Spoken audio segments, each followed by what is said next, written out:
Então, hoje a gente tem a sorte aí de receber o Marcelo Vanderlei, um colega aí de bastante tempo, que por acaso estava passando por São Paulo, e a gente achou super oportunidade de tê-lo aqui falando no Som.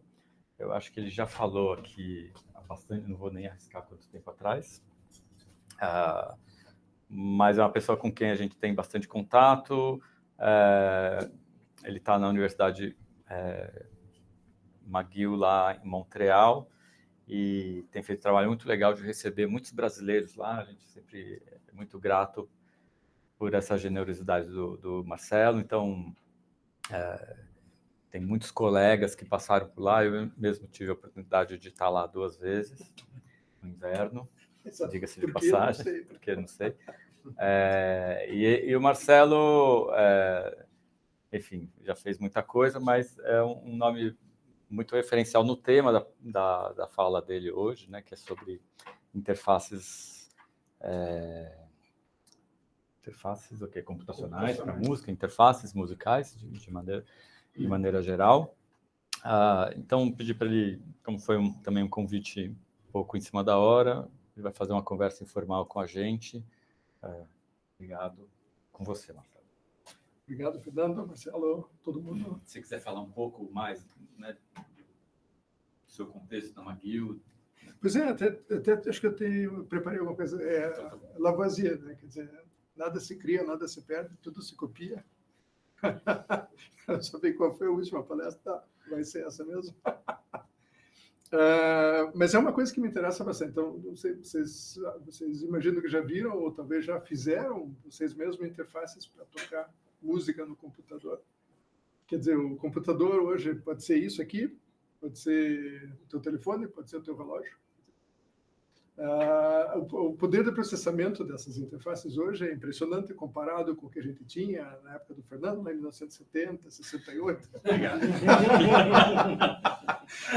Quer dizer, mas é impressionante. Se a gente for olhar o que dá para fazer em algoritmos. Então, a questão toda é como eu toco o computador. Como é que eu posso usar tudo isso de uma maneira musical? Então, normalmente, várias vezes as pessoas criam essas interfaces, que são dispositivos, normalmente físicos, pode não ser físico, e vai comunicar algum tipo de dado com esses algoritmos que estão no teu relógio, celular, seja lá onde for, e vai criar som. Então, tocar esse som do computador. E aqui o que eu acho interessante é que, vocês talvez já ouviram falar dessa conferência que existe, que é a NIME, né? New Interfaces for Music Expression, que começou em 2002, com um workshop em 2001. E aí todo mundo hoje é legal, é o que a gente brinca, né? Tem um website, né? Com todos os proceedings. Então tem mais de 1000 artigos já, em 22 anos agora. Mas é control-F-able. Control-F-able, right? Então tudo é super fácil. Você põe lá o nome de alguém para porque é um texto. Então, tudo que está nesse texto é referenciado, é interessante. Só que as pessoas às vezes acham que esse tipo de pesquisa começou lá nessa conferência, não sei o quê, que não é verdade. Esse tipo de pesquisa começou há 100 anos, talvez. Não no jeito que a gente faz, óbvio, hoje, né, de uma maneira geral, mas existe pelo menos 20 ou mais anos antes de 2001, talvez 30 anos antes de 2001, e que foi um artigo que eu escrevi ano passado, até para cutucar um pouco o pessoal. Quer dizer, várias coisas foram feitas nos anos 70, algumas, bastante mesmo, nos anos 90, e a gente desconhece porque não está no Ctrl+F. E a história do Google, né? Fez Google, achou as 5 primeiras referências, pronto, é o que existe. Normalmente, às vezes, não é nem o que você perguntou. As 5 primeiras é o que ele quer que você saiba. Então, tem bastante coisa. E eu escrevi esse artigo justamente baseado numa pesquisa que eu tinha feito em 2003, mais ou menos, no começo. Eu escrevi um livro que eu escrevi com o Eduardo Miranda, né, que é o New Digital Musical Instruments, saiu em 2006. Então, para preparar a minha parte do livro, né, capítulo 1, 2, 3, pedaço 1, 2, 3, não mais. Eu revisei o Computer Music Journal e o International Computer Music Conference.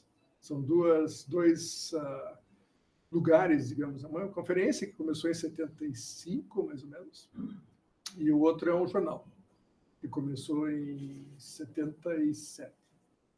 Então, de 77 para agora são quase 50 anos, né, de referências. E eu acho muito importante ler pelo menos isso, talvez mais até antes, em outros lugares, por exemplo, os trabalhos do Max Matthews, né, sobre o drum, que ele fez antes do Radio Baton, isso é dos anos 70, antes do Computer Music Journal, antes da International Computer Music, do ICMC. Né?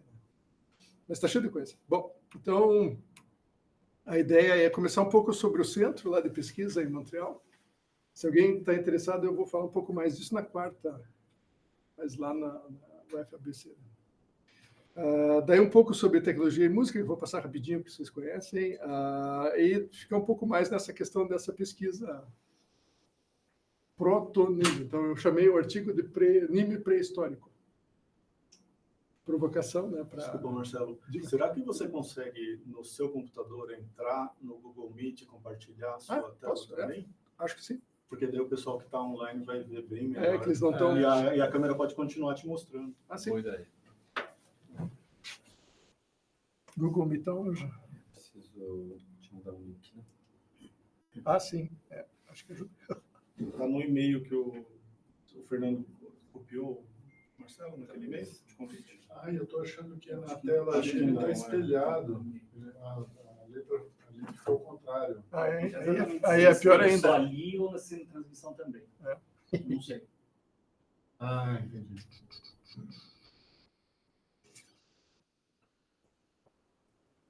Se eu te mandar no Telegram, você consegue? O melhor é por e-mail, porque senão eu não tenho aqui. Tecnologia. E-mail. Boomer. É melhor, porque eu não recebo o e-mail que eu mesmo mando. Acabei de enviar. E depois a gente fica falando de tecnologia. Né? Exato.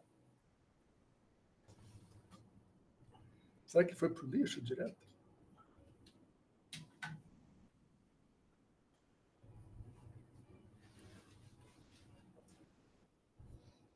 Não. Chegou aí? Sim, chegou.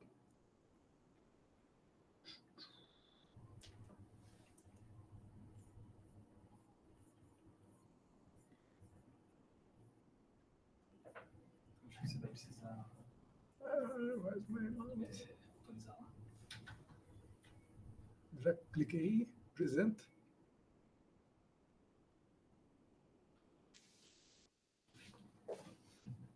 Você tem que se autorizar. Fiz a minha câmera toda.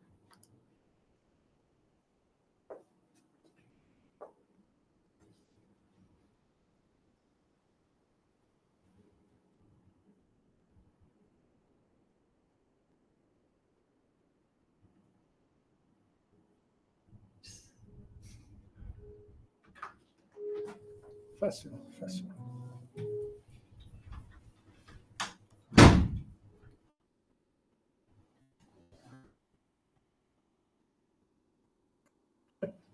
Tem que fechar aí outra.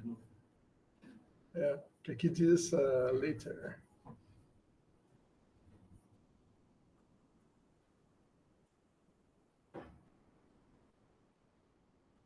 Vou ver se quando eu ponho para... Tá saindo? Pronto, foi. Vamos ver se quando eu ponho no slideshow, se não vai estragar tudo. Pode acontecer. Vai perder sua tela. Não, tá bom. Legal. Bom, obrigado. Muito bom sobre isso. Sou eu também. Então, mas isso é muito importante, eu acho, a gente ter essa noção de que várias das pesquisas feitas na época talvez não tivesse a tecnologia para desenvolver as ideias do jeito que a gente pode desenvolver hoje, mas as ideias, às vezes, são tão pertinentes quanto hoje. Né? Então, alguns dos problemas não foram ainda resolvidos. Talvez nunca serão. E vou terminar com um pouco de exemplos aqui também. Se alguém já viu isso há 10 anos, 15 anos atrás, me avise. Deve ter alguma coisa velha, mas não tudo. Então, esse é o centro lá em Montreal. Não sei se alguém conhece esse cara aqui embaixo. Para ter uma ideia, acho que o Fernando é capaz de conhecer. O Buchla não é ele, mas ele trabalhou com o Buchla. Esse cara aqui, que é esse cara aqui. Tanto o Mark quanto o Buchla já deram palestras nessa sala também. Pois é, e o Mark estava lá, então, agora em fevereiro, né? Então a gente trouxe para fazer um evento sobre o Buchla, os sintetizadores, principalmente os controladores do Buchla, né? Então foi super legal que ele trouxe, a gente tem lá um Lightning, ele mostrou vídeos, né? Ele não trouxe o Marimba Lumina, e tinha um estudante que tem o Buchla Thunder, que é aquele que é com sensor de posição, né? E tem 3 versões até do Buchla Thunder, uma que foi feita para o sintetizador, uma que foi feita standalone, né? E tem uma outra que eu acho que nunca saiu do ar. Então, a ideia desse centro realmente é pesquisa interdisciplinar. Então, como acontece a McGill, é como aqui, eu acho, tem um departamento, tem uma faculdade, tem um departamento, o departamento tem, talvez, áreas embaixo. Também uma estrutura vertical. USP, faculdade da ECA, né? Daí na ECA tem o departamento não sei do que, etc. Lá é a mesma coisa, só que esse centro é uma estrutura horizontal. Então, é entre a McGill, a Universidade de Montreal, a Escola de Tecnologia Superior, a Universidade de Sherbrooke, etc., etc. E com gente que pode estar na Laval, na Concórdia, na UQAM, etc.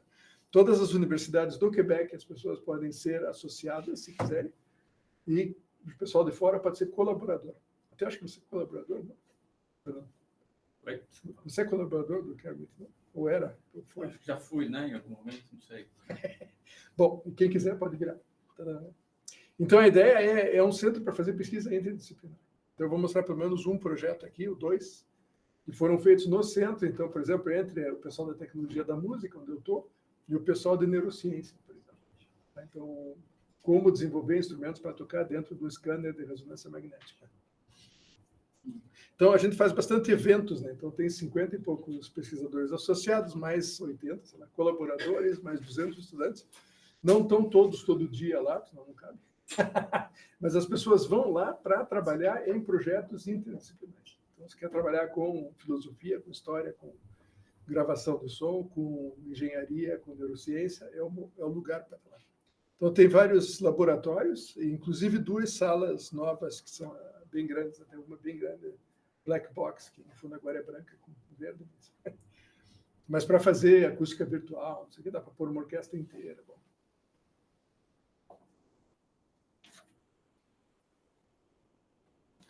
Se eu achar o meu mouse.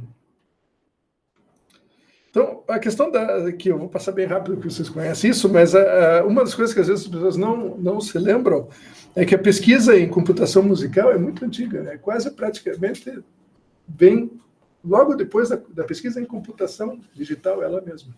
Já nos anos 50, né, o pessoal fazia pesquisa já séria, né, do Max Matthews, etc. Nos anos 60, etc., etc. E hoje o impacto da tecnologia, que eu não preciso mostrar isso, não só, vou apagar aqui, trocar a maneira de como a gente acessa a música, mas novos estilos de música que não existiam na época. Então, eu vou tirar isso daqui. Só para introduzir a questão do instrumento digital, então, se você pega 2 tubos de uma certa dimensão, esse aqui, que é um violoncelo, como vocês veem. Desculpa, eu não sou músico. Então, não sei a diferença. Então, você vê a diferença num instrumento acústico, você tem, ao mesmo tempo, a interface onde você interage com o instrumento. E a geração sonora acontece praticamente no mesmo lugar. Então, não dá para separar o que a tecla da clarineta faz do que a geração do som ou a interface onde você interage. Tá? Então, tem uma relação física entre a maneira da palheta vibrar, do tubo, do comprimento do tubo, do tipo de tecla, etc., etc. Nos instrumentos digitais, a interação acontece no instrumento, mas o som é no computador. Então, dá para botar um computador dentro do instrumento, se quiser. Só que, de qualquer jeito, o dado que vem dessa interface tem que ser conectado de uma maneira ou de uma outra ao algoritmo do computador. Mesmo que o computador esteja dentro do instrumento, existe sempre uma camada de mapping, de correspondência entre o som que vai ser gerado, né, a entrada como se controla o som, e a saída desses sensores aqui. Aqui, por exemplo, é o T-Stick, né, vocês vão ver um exemplo. Esse vocês já viram há 15 anos, mas esse é então tem sensor capacitivo, tem sensor de orientação, etc. Mas esses sensores vão dar dados, MIDI, Open Sound Control, RS-232, seja lá o que for. Tá? Mas esses dados têm que aí ser conectados com a interface com o algoritmo de geração do som. Quer dizer, vai controlar a amplitude do som, vai controlar a frequência do som, vai controlar a quantidade de harmônicos do som, etc. Então, a questão é como é que eu toco esse instrumento. A clarineta, não adianta eu chegar e ficar lambendo a clarineta ou, sei lá, soprando pelo lado errado. Bom, técnica estendida, tudo bem.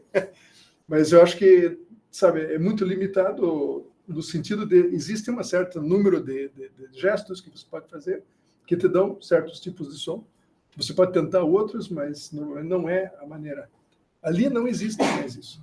Então você pode fazer um monte de coisa e pode sair som ou não sair som, mudar a imagem, o que for. É completamente arbitrário. E isso é uma vantagem e um problema. Não existe um modelo de mapping dizendo esse tipo de gesto tem que dar esse tipo de som. Não existe mais essa física dentro do instrumento digital. Então, existe essa conferência aqui, que aqui é uma cópia da proposta que esses 4 pesquisadores fizeram para uma conferência que existia já há uns 20 anos na época, que se chama CHI, vocês já ouviram falar, que é Computer Human Interaction, é uma conferência da ACM, ACM é Association of Computing Machinery, que é um tipo de 3D para computação. Bom, então a CHI é uma conferência que existe desde 80 e pouquinho, eu acho. E a cada ano, uma conferência de 2.000, 3.000 pessoas hoje, né? Enorme. De interação homem-máquina, ou interação pessoa-sistema, sei lá como é que se fala hoje. E cada ano eles fazem vários workshops. Então, qualquer um pode propor um workshop, e essa é a proposição que foi feita em 2001. Essas 4 pessoas disseram, olha, vamos fazer um workshop sobre essas interfaces. Tá? E foi aceito. Então, não sei quantos foram propostos, acho que tiveram 14 que foram aceitos. Alguns workshops eram uma tarde, outros eram um dia, esse foi um dia e meio. Tá? Então, as pessoas daí propuseram artigos, né? Eu fui um dos que propôs, e lá tiveram 14 pessoas, acho que 12 workshops, 14 pessoas que estavam lá em Seattle, em 2001, falando nesse workshop. Então, só para ter uma ideia, teve pelo menos uma dezena, uma dúzia, não sei. Dúzia. Hã? Uma dúzia. Dúzia, é isso aí. Teve uma dúzia de workshops. Tá? Esse foi um deles. E o que mudou realmente não foi esse workshop, que é o pessoal lá, yours truly lá, né? Mas o que mudou foi que em 2002, daí, uma das pessoas aqui, que é esse cara aqui, que é o Joe Paradiso, do MIT, junto com o pessoal do MIT Europe, na época, que era em Dublin, né, na Irlanda, eles disseram, nós vamos fazer uma conferência sobre esse tema. Em 2003, o pessoal lá de Montreal disse, nós vamos fazer outra conferência, você estava lá até, antes da conferência.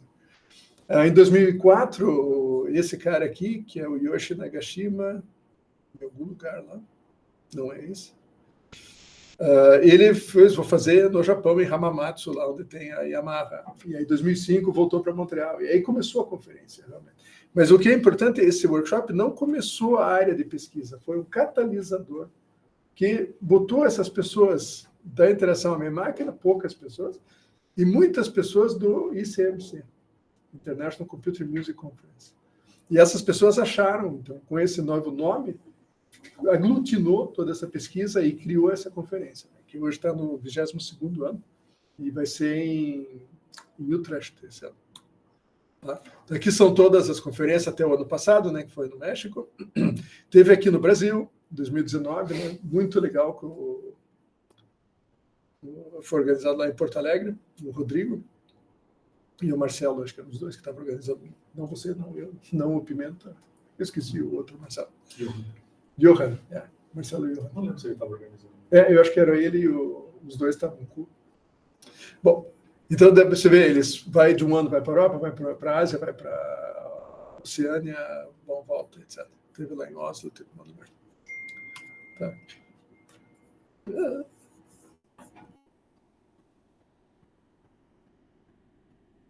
Então, o que é interessante, essa era a pesquisa que eu fiz para esse livro que eu escrevi com o Eduardo.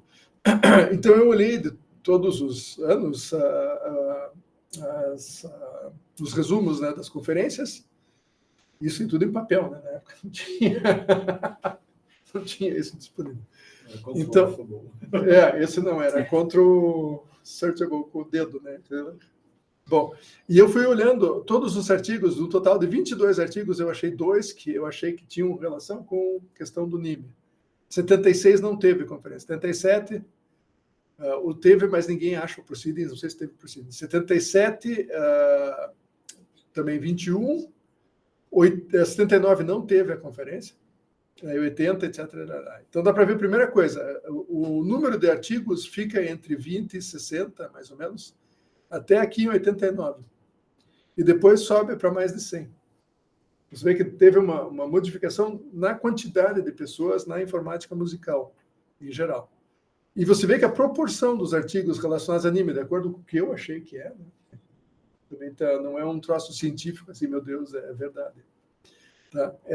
Varia entre uma dezena, né, e até 20, mais ou menos.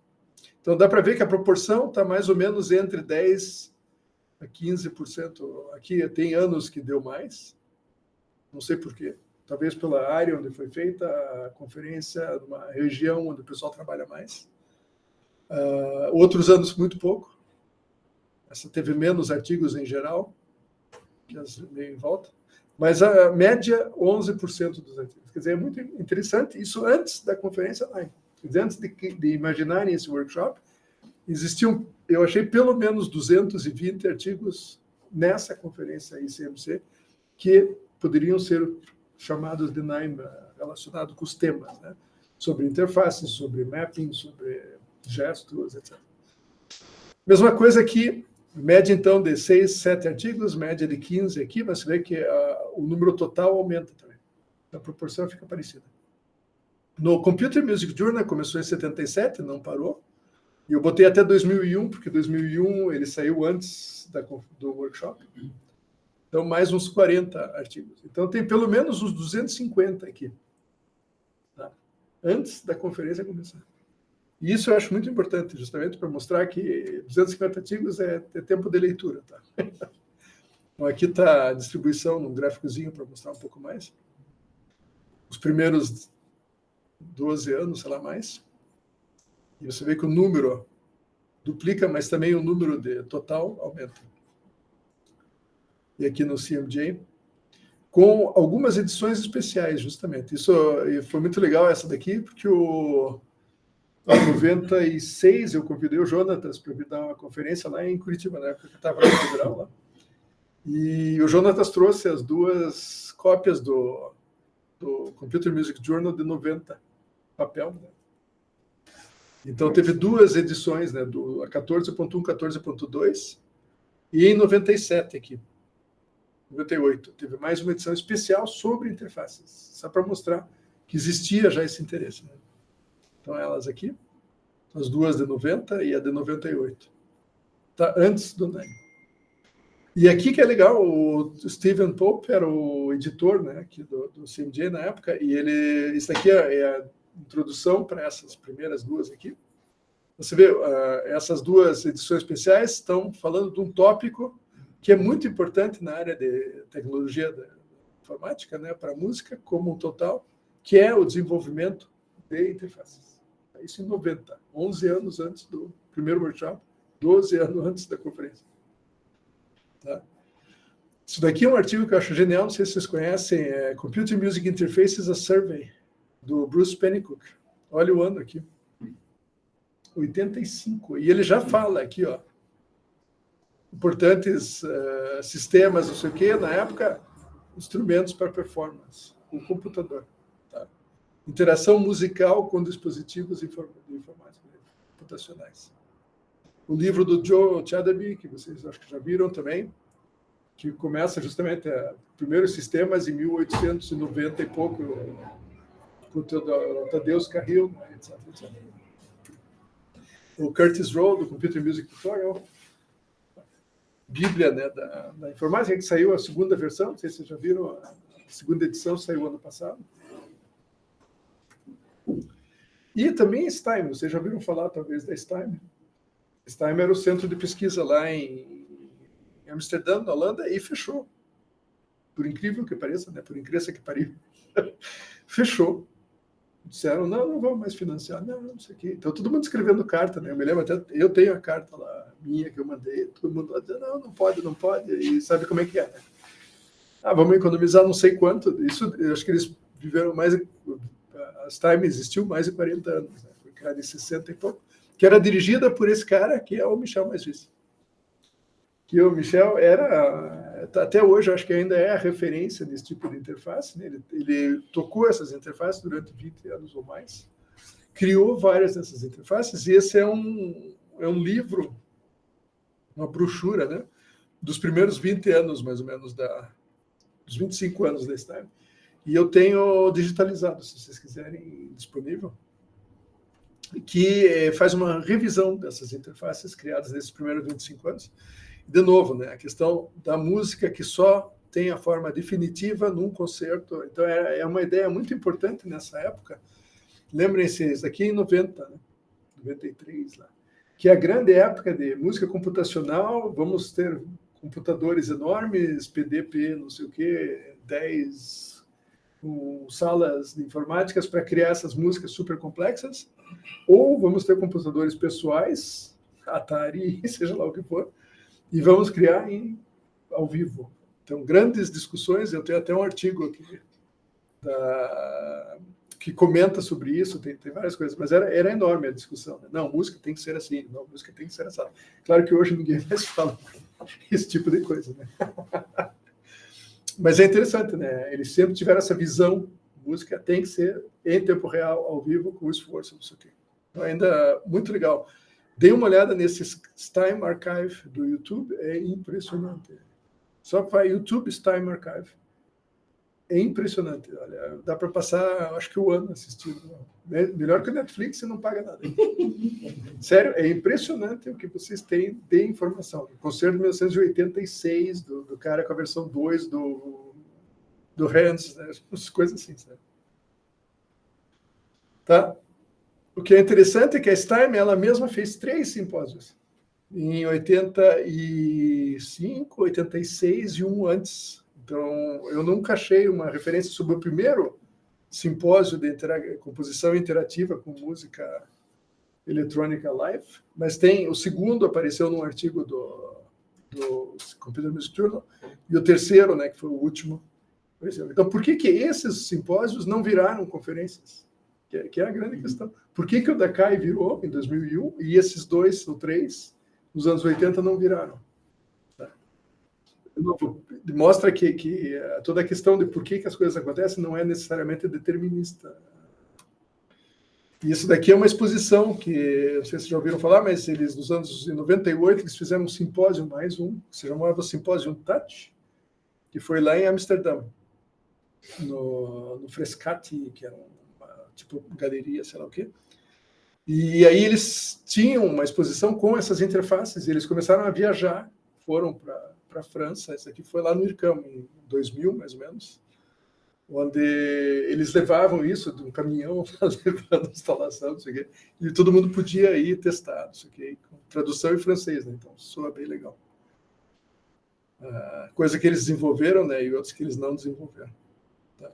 Mas para ver de novo que não só existiam uma montanha de artigos, de pesquisa, concertos, etc., e simpósios. Tá? Então, esse é o artigo de 85, é o primeiro que eu conheço, onde saiu sobre o Hans. Né? O Hans é essa interface que vai estar no próximo slide, que é o que ele desenvolveu lá na Stime. Ele não foi ele que fundou a Stime. Tá? A Stime já existia quando ele entrou na Stime. E ele virou diretor até ele morrer. Ele morreu em 2008. E esse foi o instrumento principal, ele criou outros também. Mas de 85 até 2008 ele tocou esse instrumento. 23 anos, tá? É impressionante a capacidade musical desse instrumento, porque a pessoa passou 23 anos trabalhando com ele. Que é uma das grandes questões, né? O engenheiro aqui faz, tá vendo? Sai som, que legal. Puf, vai para a prateleira. Mas, vou fazer outro, olha aqui, faz som diferente, puf, prateleira.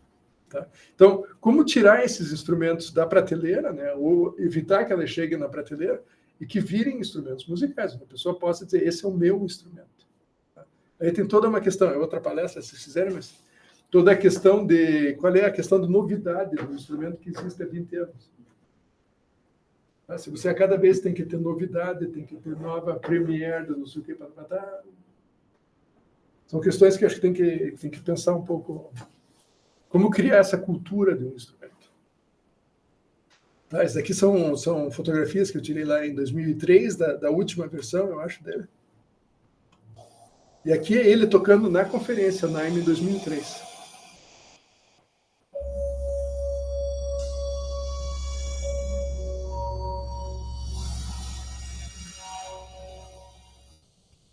Dá para ver que era do sem fio, ainda não tinha chegado.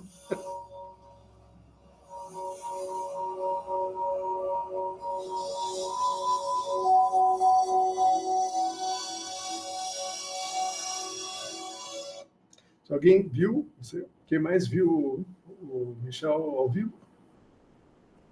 Era impressionante. De novo, ele sabia o que estava fazendo. Sabe? Quer dizer, não é estilo, estou demonstrando uma coisa que potencialmente pode ser. Não, era um músico realmente com um instrumento, e o instrumento ele masterizava, sei lá como é que se chama, é masterizar. Dominava o instrumento, né? No sentido realmente que um instrumentista acústico. Você vê o esforço, você vê Alguém sabe o que está acontecendo ali? O que vocês acham? Como é que você acha que eles estão... Esse som está vindo derivado do qual gesto dele? O gesto dá para ver, né? Mas como que esse gesto é transformado? Tem um giroscópio ali, não? Não, isso é pré-giroscópio. Talvez essa versão também não tinha, mas talvez a última.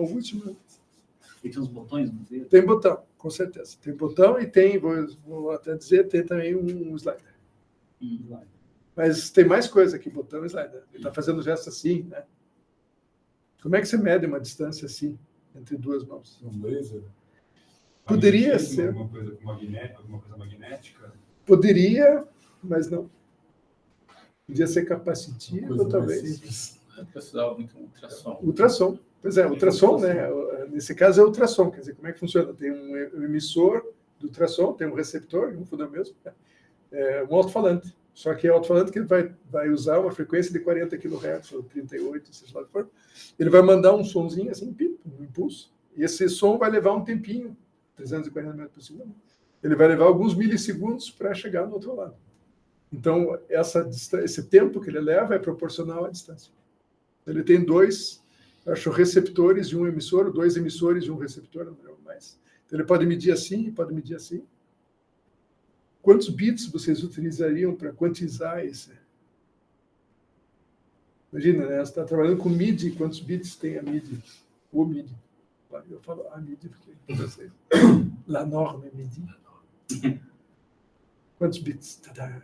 Tem 8 bits. 7, né? Porque o primeiro é o dado, né? O status, mas é um byte, né? São 8 bits, mas 7 de valores, né? 7, 2 elevado a 7, dá quanto?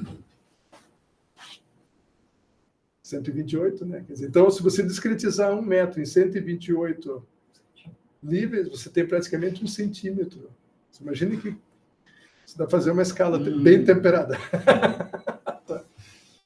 Quer dizer, então, para resolver isso, como ele pode ter um braço assim, né, mais de 1 metro, você quer mais bits, né, para poder quantizar, né, ter uma resolução melhor.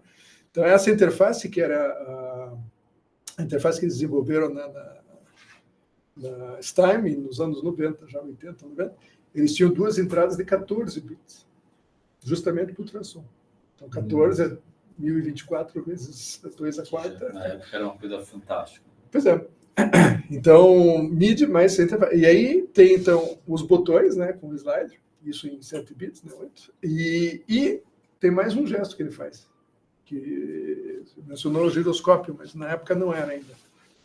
Como é que você faz medir essa inclinação sem ter acelerômetro ou giroscópio? O giroscópio é mais complicado porque mede medida a velocidade, quer dizer, variação do momento angular, né? Mas o acelerômetro poderia medir a inclinação, depende. Com um outro ultrassom no chão.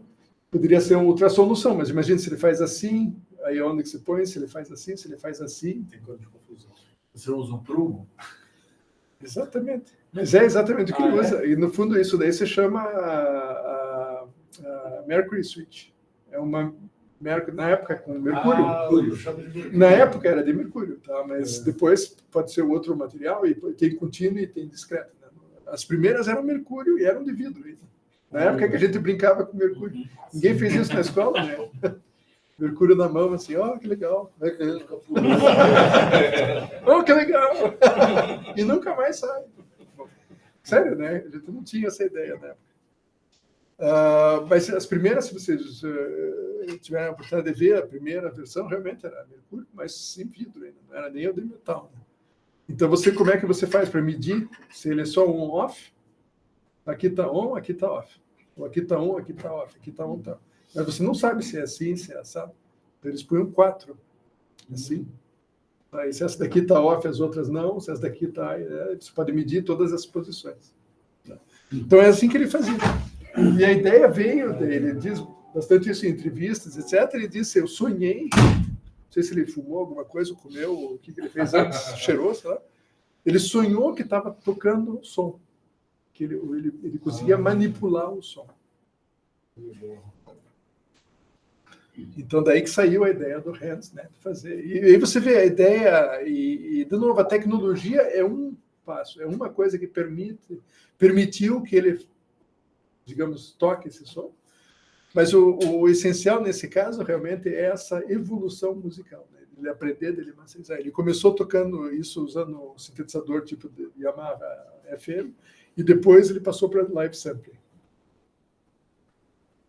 Então tem vários vídeos, né? E esse Time Archive é impressionante, né? Então, e tem um artigo genial, se vocês forem ler, do Computer Music Journal em 2016, que fala da história do Hans, do hardware e dos sintetizadores, etc., que ele usou durante os seus 20 anos. Muito legal. Tá? Então, outras coisas, tem um livro aqui que foi editado, muito legal, por acaso, em 2000, até com contribuições locais. Lembra das discussões? Não, é assim, sabe? Então, o Fernando escreveu um capítulo desse livro, que no fundo é um livro eletrônico, né? Que está disponível até, por acaso, online. Aí tem mais um troço. O que é legal desse livro é que tem uma mesa redonda, que não era mesa e não era redonda também. Com esse pessoal todo, na metade já morreu. Quer dizer, mais da metade, por acaso. Tá vendo? Tem o Buxton, né, que começou na música. O Buxton é um compositor, né? Depois passou para Interação Homem-Máquina, é um dos principais lá, dos mais conhecidos do pessoal. O Buchla, né? O Chafe, que está até hoje lá no Karma, Stanford, o McCover, que ainda está, que eu saiba, no MIT Media Lab, fez a Brain Opera, fez os Hyper Instruments, tudo isso. O Matthews, introduções não necessárias, né? O Moog, o Risset, que também é muito importante, que trabalhou com o Matthews, fez a tese dele com o Matthews, nisso. A Letícia Sonami, que trabalha com a Ladies Glove, que parece que agora ela parou de usar até. E o Michel. Então, o que a gente fez um monte de questões, lá, 6, 7, e mandou para eles, e a ordem aqui é a ordem de resposta. Por isso que não é alfabético. O primeiro que respondeu foi o Buxton, né? E é super legal, isso aqui vale a pena ler. É muito bacana. Questões estilo, por que vocês usam isso? Qual é a finalidade? O que isso permite de fazer e não? O que está faltando? Alfabético. Não, Buxton, Buchla. Tá vendo? Só os dois primeiros. É. Então, acho que é algum problema de ordem pseudo-alfabética. Mas eu sei que o Buxton foi o primeiro. Até eu posso olhar essa versão para ver se... Muita coincidência, que todos os outros responderam na ordem eu sei que o Michel foi o último e eu sei que o Buxton foi o primeiro. Mas agora você me deixou como diria em francês, com o chip atrás da orelha. Essa é uma piada interna, porque vocês conhecem as guitarras, violão, guitarra Godin. É um cara lá de Montreal, né? Que é feito no Canadá, tem 5 fábricas no Canadá, uma nos Estados Unidos. E então eu propus lá na McGill, não sei o que lá, e teve doutor honoris causa, não sei o que lá, toda a contribuição dele, não sei o que. E ele deu uma palestra que está disponível, se vocês quiserem ver. Eu sei disso. Deixa eu só achar aqui rapidinho. Não devia ter feito isso, né? Porque eu acho que agora eu estraguei tudo. Ele parou de compartilhar. Bom, legal. Vamos ver aqui. Está aqui o Trends. Agora vamos verificar qual era a ordem.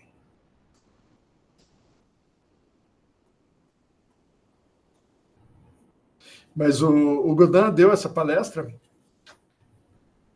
Vou fazer aqui. Então não está indo para ele. Tem que pôr o join now ali de novo. E daí escolher a... Hello, está recording, e como é que eu apertar? Tem o quadradinho com a flechinha no meio. Aí, do lado da carinha. Aí, pertinho. Sim. Vamos botar... Tá vendo? Esse daqui esse livro tem 2 versões cada artigo, né? Uma de impressão, que é essa aqui, que é P, não sei o quê, e a outra que é a versão leitura na tela. Bom. E essa daqui é a ordem de receber, tá vendo? Então, por acaso, tá vendo? Você vê a ordem que foi enviada. Mas tá mais ou menos perfeito, mas quase. Muito rápido esse cara. E aqui estão as perguntas, tá vendo? Bom, mas vamos voltar no Godin, e ele deu a palestra em inglês, só que ele fala mais francês, né, lá em Quebec, lá em Montreal. E ele diz, cada vez que ele fala de um chip, um computer chip, ou electronic chip, whatever, ele falava de pulga. Porque chip, em francês, é puce. E puce é pulga. Então, ele dizia, vamos pegar essa guitarra aqui, daí na linha de produção, a gente põe essa pulga na guitarra, e todo mundo assim... Desflee. O que ele está querendo dizer? Você me deixou com o chip atrás da orelha, né? Mas tá vendo? Então, esse aqui, realmente eu aconselho, está online, se vocês quiserem, mas é muito legal. Porque, primeiro, a gente teve que refazer algumas questões.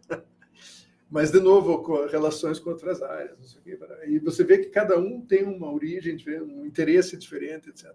Somente o Buchla com o Moog, mas o Buchla era músico, né? Então, ele tinha ideias musicais. Ele disse que o Moog era um engenheiro que trabalhava com os músicos. Ele mesmo diz, né? A diferença entre eu e o dono tem as ideias musicais, que eu trabalho com os músicos e faço. Um ganha dinheiro e outro não. Não sei se ele ganhou também. Que vocês viram, né? Não sei se vocês já viram quantos anos o Prophet 5. Quem conhece o Prophet 5? O que é isso? Sintetizador, né? 1984, 3, não, mais ou menos por aí. Não, antes, até um pouco antes, 80, mas sei lá. Acho que ele foi feito durante 5 anos, um troço assim. O DX7, né? Yamaha, o que transformou, não sei o que, também foi produzido. Nos 80, né? Virou datado. Mas foram produzidos muito curtos períodos de tempo. Quantos anos faz que fazem Gibson Les Paul? Sei lá, 40 talvez, né? Tem modelo 50, tem... 70 anos que fazem, né? Quer dizer, é enorme. E por que hoje em dia você acha de volta Prophets, reissue, não sei o que lá? Mas é impressionante, né? Como a questão da eletrônica. Cadê o tecladista que faz solo de sintetizador, né? Lembra os anos 70, 80, aqueles caras? O Emerson, né? Todo esse pessoal, né? Impressionante, né? E aí, solo de guitarra, parece que... E o Godin que diz isso, né? Ele dizia, o pessoal quer o último iPhone, mas a Gibson dos anos 50. Deixa eu voltar aqui. Então, aqui de novo, eu aconselho, é muito legal esse livro, tem alguns artigos ainda muito pertinentes, eu diria quase todos até. Vale a pena vocês darem uma olhada. Vamos trocar, né?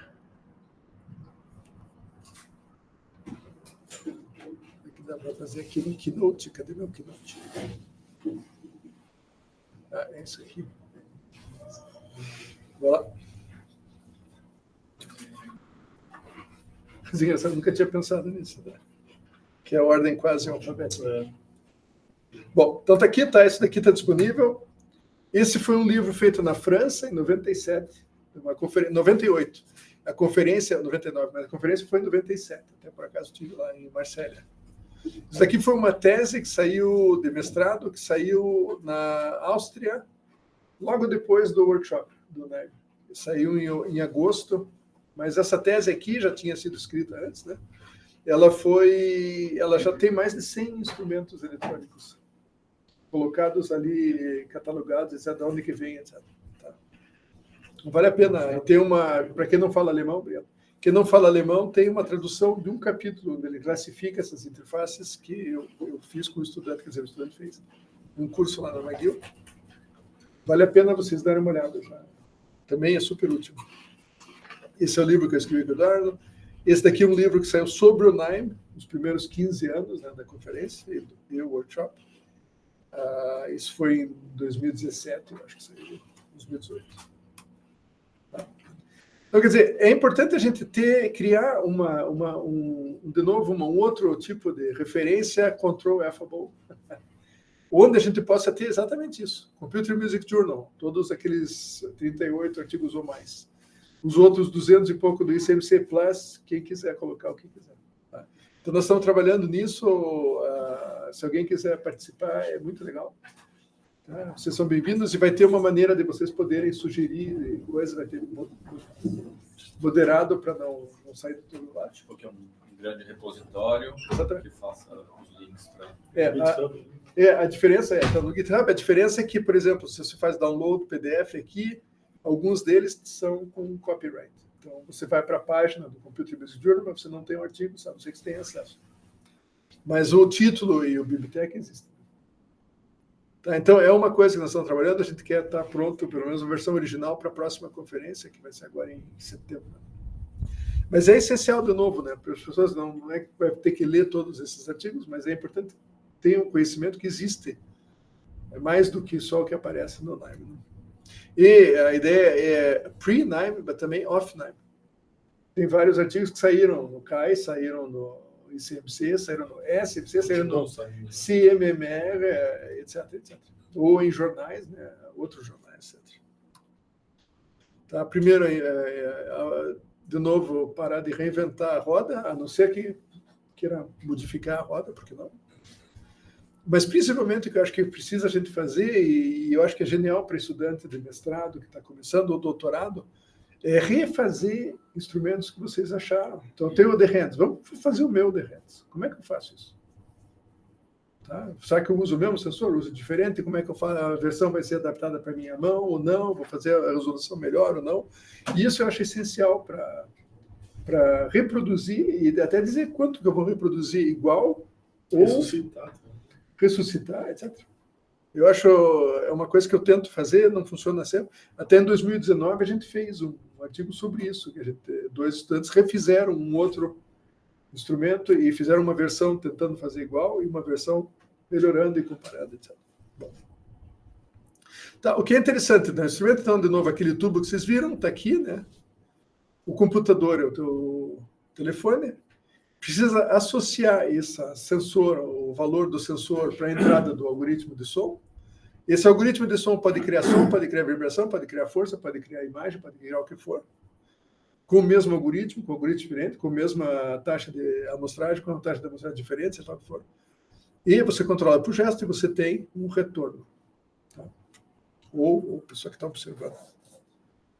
Então, um outro exemplo é uma roda de bicicleta. Bom, Montreal faz 6 meses por ano, faz entre menos 15 e menos 30. Quer dizer, esse ano foi tranquilo até. Mas... Então, você não usa bicicleta necessariamente todo ano. Tem gente que faz até. Então, você faz controlador musical com bicicleta. 6 meses no inverno. E daí, no verão, você usa a bicicleta de volta. Para de ouvir música. Para de tocar. Tá? Então, esse daqui é a gente chamou de gyrotire, porque você vai ter esse efeito de giroscópio, né? O efeito de você ter um objeto que roda em torno de um eixo, né? E você mexe num outro eixo, é exatamente como funciona o giroscópio. Tá? Então, depende do gesto que você faz, o teu gesto é meio facilitado pelo instrumento ou é difícil de fazer isso. Muito louco esse troço. Tá? Então, quais sons que podem sair dessa roda de guitarra, roda de bicicleta?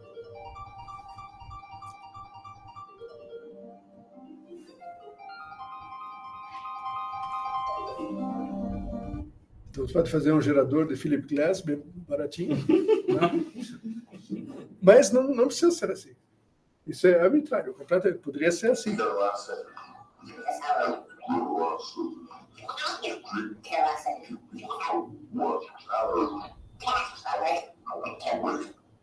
Eu não tenho a terceira, que seria o sequenciador. Você põe, esse daqui, nesse caso, é com infravermelho. Então, você põe vários infravermelhos, cada vez que o emissor passa em cima do receptor, ou o receptor passa em cima do emissor, sei lá o que for, você vai ter um pulso. E depende do espaçamento, você vai ter a diferença temporal. Então, de novo, não existe o certo ou errado ali, né? Cada um faz uma maneira que achar o mais útil. O que é interessante é que essa pessoa aqui, que é o mesmo dessa pessoa aqui, que esse instrumento é o mesmo desse instrumento aqui, mas a maneira de interagir é muito diferente. Nesse caso, a pessoa está articulando cada momento baseado no que está gravado. Nesse caso, a articulação já está pré-definida e vai ser a escolha da nota que vai ser tocada. Então, o acesso à informação sonora é muito diferente. E isso que é interessante desses instrumentos, a gente usa um modelo que foi proposto em 86 por esse pesquisador aqui, que se chama Jens Rasmussen, que já morreu faz tempo. E ele era um pesquisador que não tinha nada a ver com música, ele trabalhava com sistemas de controle, eu acho, na Dinamarca, em usinas nucleares. Outro nível de efeito sonoro. Tá? E já não foi, a gente não foi os primeiros a usar, já em 92, no ICMC, teve gente usando isso para música, e fala em 3 níveis de interação, é a interação por skill, né? Como é que se traduz isso? Com rules, com habilidade, boa. Regras, ou modelos, ou conhecimento. Tá? Então, no skill, é realmente você trabalhar no nível do som. Então, você tem uma guitarra, você vai um violão, você vai articular o plectro, o dedo, seja lá o que for, a posição, o quanto você aperta do outro lado, a força, etc. Você está controlando cada parâmetro do som vem do controle da pessoa. A pessoa está no nível mais baixo possível, gerando todos os parâmetros, ou praticamente todos do som. Ele recebe sinais em tempo real, quer dizer, vibração, ele percebe a vibração, ele escuta o som, etc. Indo mais para esse lado aqui, você já tem quase já está mais para cá, o maestro. O maestro não vai gerar o som, ele vai dizer, bom, esse é o tempo, essa é a dinâmica, etc., mas é a orquestra que devia ou não tentar fazer o que o maestro quer fazer. Então, tem um nível de indireção já entre o que a pessoa faz e o som. O maestro não gera som, o maestro gera o gerador do som, o controla o gerador do som. E aqui, nesse caso, seria mais um modelo de programação, o live coding, você cria um algoritmo, o algoritmo começa a gerar alguma coisa, você troca um parâmetro, o algoritmo troca, etc., etc. Então, o que é importante aqui é que aqui a interrupção, a tolerância à interrupção é praticamente inexistente. Se você parar de agir, parou o som. Nesse caso aqui, tem bem mais tolerância, a pessoa pode criar o algoritmo, sair, voltar e continuar tocando. Tá? Então, são um nível em qual nível você está trabalhando. E com aquele exemplo ali, mais ou menos o exemplo da roda da bicicleta, mostra um pouco isso, que a mesma interface vai agir em níveis diferentes. Qual é o controle que a pessoa tem do som. De novo, isso não é novidade. O Max Matthews, tá, os instrumentos, por exemplo, o Grady Bartol, ele dizia, tem até uma entrevista dele no Computer Music Journal que fala o pitch, né, é o menos interessante dos parâmetros musicais. Ele não controlava pitch, já tinha a música pré-gravada, e ele ia controlar o ritmo, a velocidade, etc. Tá? Vou ver alguns exemplos aqui rapidinho. Então, talvez vocês já tenham visto alguns, e eu vou passar rápido. Esse daqui, uma das coisas que a gente faz lá é analisar o movimento das pessoas tocando instrumento acústico ou não, com sistemas de captura de movimento, né? Motion capture. Então, a ideia é de você tentar entender exatamente o que acontece. Veja que sorte. Então, quando a pessoa está tocando... Está descabelado. Tá vendo? Então, quando a pessoa está tocando, qual é a interação entre a crina, né, e a corda? Ups. Não faça isso no teu arco. Tá? Então, qual é a força? Qual é a inclinação? Quantos graus de liberdade existem?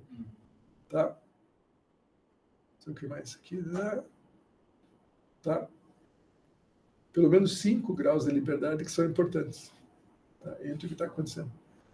Então, é a primeira vez que esses nomes para mim fazem sentido, menos o Yoko.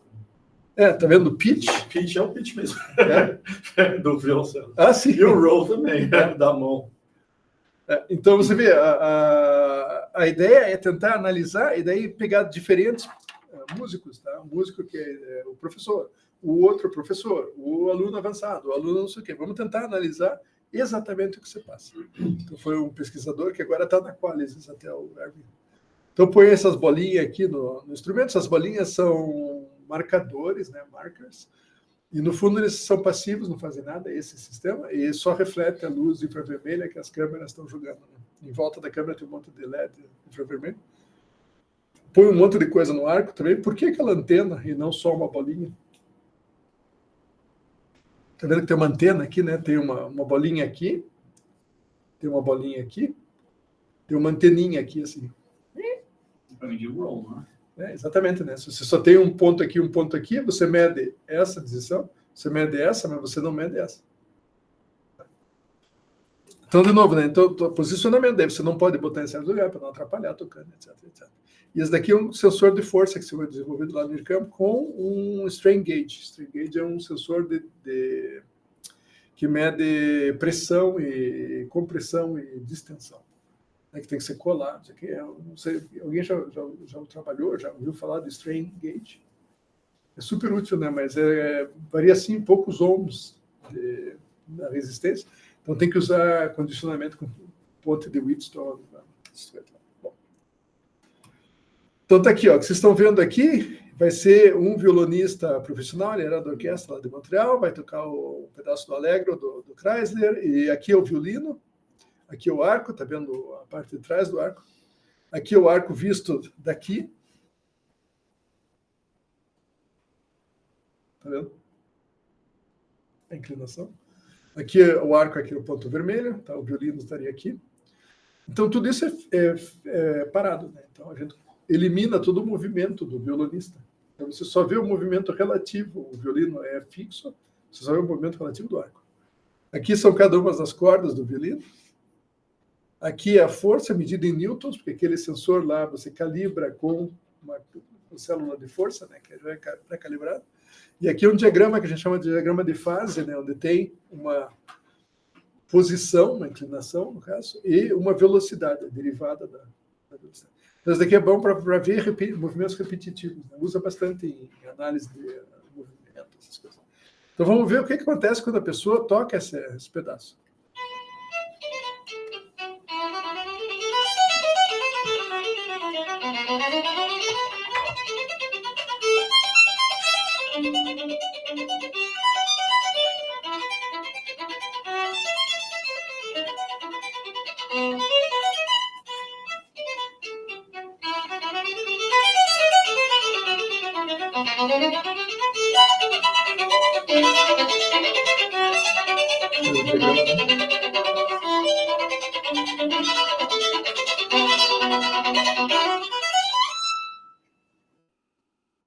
Você vê de novo a questão do controle motor, etc. Você vê a regularidade da pessoa tocando. Então dá para comparar a pessoa, etc. Então é um dos tipos de exame. Né? Você pode também usar isso para criar novos performances, modificar, etc, etc. Esse é um exemplo. Aqui é o T-Stick, né? Aquele tubo que vocês viram, foi criado em 2007, até hoje estamos fazendo. Então, tá, a quinta geração está saindo do forno, se alguém quiser. Vários tamanhos, a ideia desde o começo era fazer uma família de instrumentos. Então, como é que funciona a ideia de família de instrumentos? Tem o saxofone tenor, saxofone soprano, saxofone baixo, etc, etc. Tá? Aqui, o que acontece no saxofone é que o tamanho dele muda, óbvio, né? Que é a coluna do ar. Nesse caso, o tamanho não é documento. Que ele pode ser desse tamanho e ter a mesma tessitura desse tamanho. Em compensação, o tamanho, em termos da interface, muda. Então, de novo, é a adaptação da ideia da família de instrumento, mas não é perfeita como seria, no caso do violino, com a viola, com o violoncelo.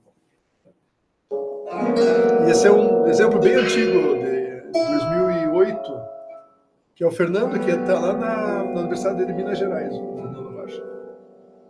E esse é um dos recitais de doutorado dele, lá na McGill. Então, ele está sendo analisado avaliado como performer, não como instrumento. Quer dizer que o instrumento tem que funcionar.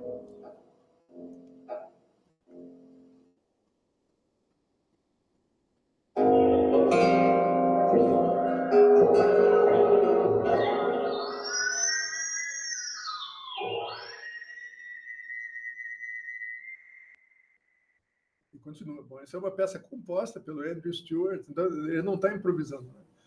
Então, quer dizer, tem que desenvolver essa técnica, acho que até hoje ele ainda, não sei se ele usa todo dia, mas até hoje ele tem um T-stick, né, etc. Que é bem bacana, né? O Andrew Stewart, que está aqui, né? E o Fernando e outros que estão nos ajudando de uma maneira enorme para manter isso, não só construir a interface e ir para a prateleira. Então, aqui as primeiras versões, por exemplo, como é que se toca? Desse jeito que o Fernando está tocando, desse jeito como o Andrew toca, assim, tipo, quase uma arma de Kung Fu. Ou aqui a Xenia Pestova, não sei se vocês conhecem, uma pianista, está lá na Inglaterra agora, e ela tocava quase como um violoncelo, mais ou menos. Pelo menos tinha um spike, né, um metal que ia para o chão, e ela tocava meio que fazendo brushing, né, não sei como é que fala. Assim para baixo. O Fernando mais quase notas, etc. Então, não existe uma maneira certa ou errada de tocar. Então, até isso tem que se definir, né? Se criar uma escola do que... De novo, com uma clarineta, não adianta querer fazer movimentos circulares da cabeça, você soprar teatricalmente, tudo bem, mas não vai funcionar muito bem na música. Posso perguntar, Marcelo? Sim, claro.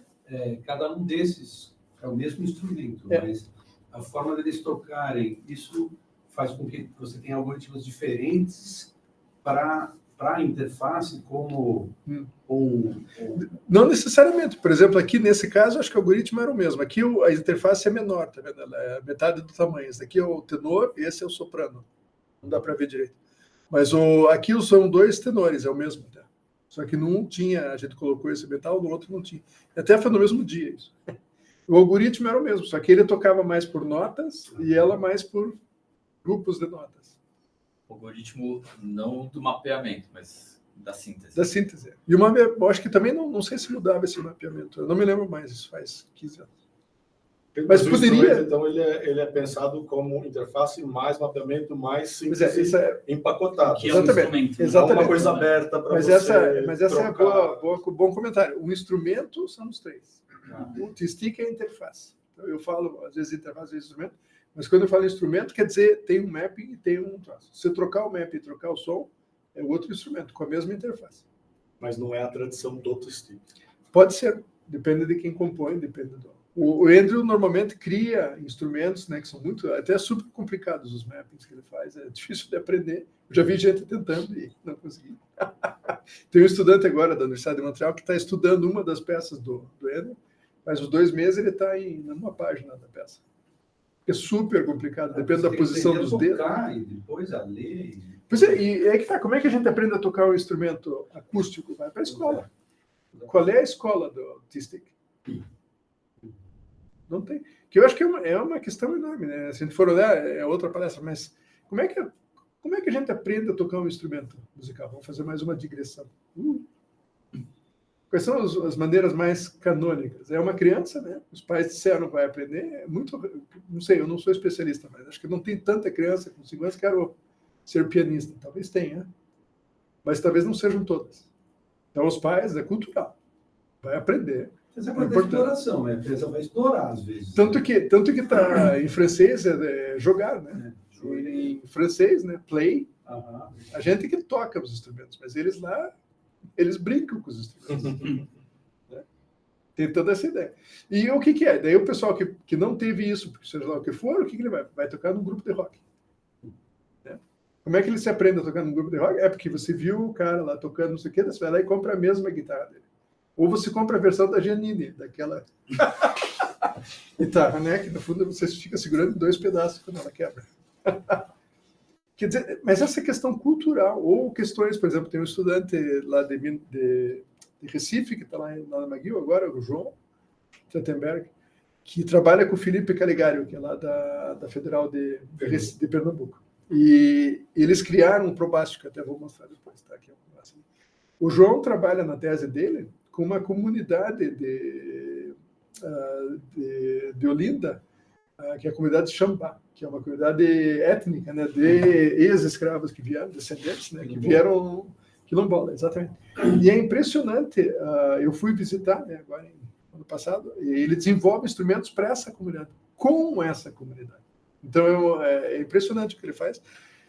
Como integrar esses instrumentos eletrônicos numa questão cultural que existe centenas de anos, ou 100 anos, sei lá quanto, a questão da percussão que eles usam na questão religiosa, na questão cultural, social, etc, etc.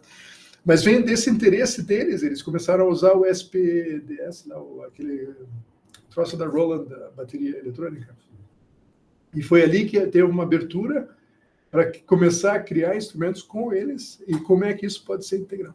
Que é a questão cultural. Né? Então, você vê criancinha de 5 anos, o atabaque é dessa altura, a criança está aqui, você vê só a mãozinha assim, o som que sai está no sangue. Né? É impressionante, porque é a vivência deles. Então, acho que é um dos problemas dessas interfaces, é que a gente está muito na questão acadêmica. Vamos fazer essa interface, vamos tocar, fazer a Premiere, não sei o que, gravou, escreveu o artigo, pronto, prateleira. Eu acho que enquanto não tiver uma cultura, e talvez isso explique o push do Ableton, que você acha em qualquer loja, você compra e um monte de gente toca, porque tem a questão social. Você pega o push, você vai fazer um DJ, uma festa com os seus amigos, não sei o que, para essas interfaces, como é que a gente poderia criar esse tipo de questão social com essas interfaces? Mas você tentou lá no Ludmilla, né, de fazer as... Mas era do laboratório, né? Mas como tirar isso do laboratório? A gente conseguiu fazer lá umas sessões, né, de improvisação, mas tem a perspectiva que sempre tive, assim, né, crítica no sentido da crítica, não de ser contra. Acho que tem a ver com o tipo de música que você faz com essas interfaces. Exatamente. Que é uma música que é feita para um nicho pequeno, então a interface fica num nicho pequeno. Você não faz uma interface que tem uma abertura maior, né, de possibilidades, acho difícil você conseguir numa situação em que quase universalmente, por exemplo, a gente faz músicas com pulsação regular. Uhum. Então, se você não tem uma interface que permite que você faça pulsação regular, é muito difícil que ela se torne onipresente. A dificuldade de associar um gesto corporal. Né? Se eu aperto um botão e eu lembro. Exatamente. Agora, se você consegue associar uma corporeidade mais evidente, né? Porque os instrumentos acústicos, eles têm, em geral, né? Tem uns que nem tanto, né? O órgão, você aperta um botão e coloca lá longe, mas assim, os instrumentos de percussão, a maioria, sim, claro. A maioria dos instrumentos, o performer percebe como que a ação, né, instrumental dele, corporal, efetua o som. No caso de uma... Por isso que eu fiquei curioso aí, porque eu até fiquei com vontade, você falou que eu posso... Sim, dessas aí para mim, porque eu acho que tem essa coisa. Como é que toca? Será que dá para desenvolver uma técnica que tem a ver com o corpo? Claro, exatamente. Posso? Claro, por favor. Lógico. Por exemplo, quando eu olho para uma situação dessa, eu tento comparar com uma situação mais tradicional. Se eu toco o meu instrumento, não basta só eu estudar aquela música, lendo ou não, eu necessito dar uma certa manutenção para aquilo. Se eu paro de tocar aquilo por um mês, ou eu pego de novo, eu não consigo tocar do jeito que eu toco se eu estou dando uma certa manutenção. Né? Então, não é só você aprender, só você ler, existe uma coisa que literalmente de você acompanhar aquilo de tempos em tempos para que você não perca aquilo que você aprendeu já, né? Agora, pensando nessa situação, né? A pessoa que para de tocar, ela perde, ela consegue, através do corpo, melhorar aquilo que ela está tentando tocar, ou para ela melhorar aquela performance está mais relacionada com a melhora do código, por exemplo, sabe? Não, eu acho que no caso do Michel, justamente era esforço. Realmente, é aprender a tocar. Aí você pode melhorar o instrumento, mas, de novo, aquela questão daí... Se você melhora um instrumento, você pode melhorar no instrumento, se o instrumento fica mudando. Talvez, mas é muito esforço. Eu acho que e esse talvez seja um dos problemas. Algumas pessoas que fazem, principalmente para vender comercial, dizem, você não precisa estudar música agora, você virou músico. Porque você está vendo, você faz assim, pluf, você... como se diz. E eu acho que tem muito disso, não todo mundo, mas principalmente coisa mais comercial de crowdsourcing, muito agora você vai ser músico sem esforço, que eu acho que é um problema, né? É difícil. Então, o esforço é essencial. O que complica o esforço é quando daí o teu software não roda mais no teu novo PC. Porque o Max versão 7, não sei o que, não é compatível com o macOS, não sei qual. E aí é brabo, é como se a tua guitarra decompusesse. Né? Não ache mais palheta para o saxofone. Então, aí são outras questões, mas o esforço é essencial. Né? Senão, eu, pessoalmente, não vejo como isso pode, magicamente, virei músico sem ver. Como qualquer coisa, né? Vai fazer design, vai fazer... É 99%, né? De transpiração. E eu acho que se aplica... Arte, por mais que se modifique, não sei se uma das premissas, né? Mas uma característica... Você vai pegar a arte renascentista, a arte hoje, é que ela é alguma coisa que foge do ordinário. O ordinário deixa de ser arte. De artesanato. Então, sim, pode ser. Então, para sair do ordinário, você precisa ter algum tipo de esforço. Mas mesmo artesanato também. Sim. Talvez o outro tipo. Enfim, é uma discussão mais complexa, mas, de fato, qualquer promessa de que você vai fazer arte é apertar um único botão, uma vez só. Mas mesmo DJ, né, eu não sei, alguém faz DJ aqui. É um baita do aprendizado para fazer realmente os grandes DJs, o pessoal que realmente é um monte de esforço. Não é... E mesmo instrumentos acoplados, que nem a guitarra, que é um instrumento que tradicionalmente você, cada vez mais, por exemplo, 10 pedais. Sim. O guitarrista, ele, além de tocar guitarra, que é, vamos dizer, a instrumenticidade da guitarra, ele tem que aprender o que cada um dos pedais acoplados faz. E por que aqueles e não outros 10? Que é aquela história, né? Não sei se tem alguém guitarrista aqui. Vocês já pegaram a pedaleira de outra pessoa, tal qual? No momento você vai modificar para o teu gosto, né? A tua necessidade. Mas ele tem que entender o que está acontecendo.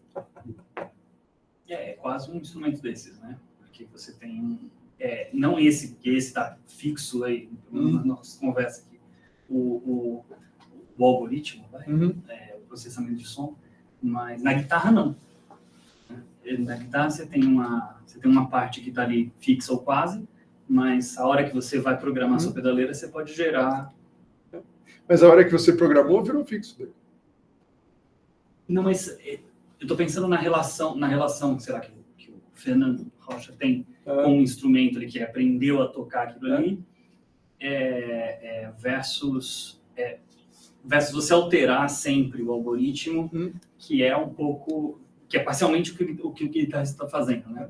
Ele desliga lá o delay e o gesto versus o resultado dele muda completamente. Não, mas é que daí você entende o ligar e desligar como mais um input, né, do instrumento, como apertar numa corda. Ele não está mudando o algoritmo está lá e ele tem um parâmetro que é on e off do delay. Tudo aquilo vira um sistema só. Muito bem, cada vez que ele não diferente de você desconectar fisicamente. Cada vez que ele pega a pedaleira do vizinho, ele tem um instrumento diferente. E um vizinho que não gostou. Tá, esse aqui é um projeto com dança, tá? Então a ideia aqui era, de novo, na história do Kermit, né, com um coreógrafo e uma coreógrafa, a Isabelle aqui, e um compositor, o Sean. E a ideia era de criar instrumentos que não é um instrumento onde você pega, toca e põe de volta na caixa, é um instrumento onde você põe e coloca no corpo. Tá? Vestível ou prostético, sei lá. Tá, esse aqui são estudantes. Isso que foi interessante é que foram várias performances no Canadá e na Europa, né? Mas 5 ou 6, quer dizer, várias. Comparado com a Taylor, whatever, lá, até bem menos. Mas são instrumentos, de novo, que você pode ser tocado como um instrumento ou colocado no bailarino, né? Então tá aqui, então tem um aqui é a coluna vertebral, né, spine. Aqui são as costelas, as ribs, e tem um visor também. Então, o visor, aqui são sensores capacitivos, dá para saber em qual ponto está encostando a mão. Dá para saber se está tocando numa direção, em outra, velocidade, etc, etc. Tem um acelerômetro para dar orientação. Aqui é praticamente parecido, mas colocado nas costas, né? As ribs, né? As costelas. E aqui a coluna, que não necessariamente segue a coluna da dançarina. Você pode ter um problema Escoliose. Mas curiosa, assim, nível profissional. Tá. Então, ela tem um comportamento mecânico dela, né? Não uma bailarina, a coluna. Tá. E aqui tem uma descriçãozinha do projeto. A digital musical instrument can be a lot of things, but essentially it uses sensing and it uses a computer to synthesize sound. And we use the signals from the sensors to control the sound synthesis. For this project, we decided that we wanted to make what we're calling prosthetic instruments.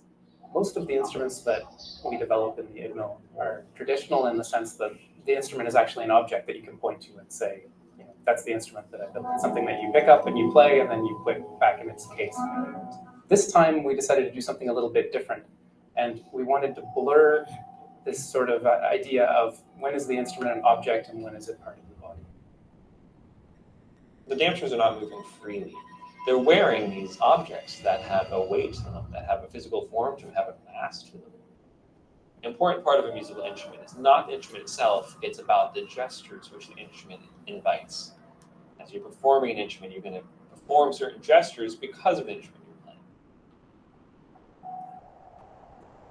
Esse foi um projeto de 3 anos, né? Então, para criar os instrumentos, para aprender criar não só o instrumento, mas o mapping e o som, criar as composições e as coreografias, etc., e daí ter os concertos. Então, você vê a quantidade de instrumentos que nós tivemos que fazer. Então, as várias versões, começou com um cartão, né? Como é que é? Caixa de papelão, para imaginar as formas, não sei o quê. Passou para espuma, passou para mais acrílico, até chegar na versão final.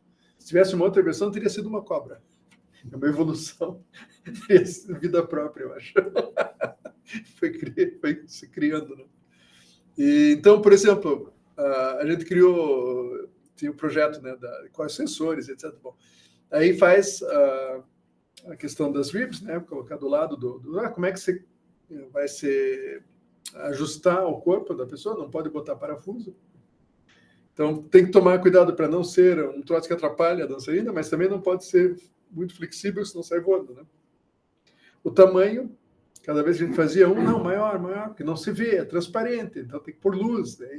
Então, esse processo.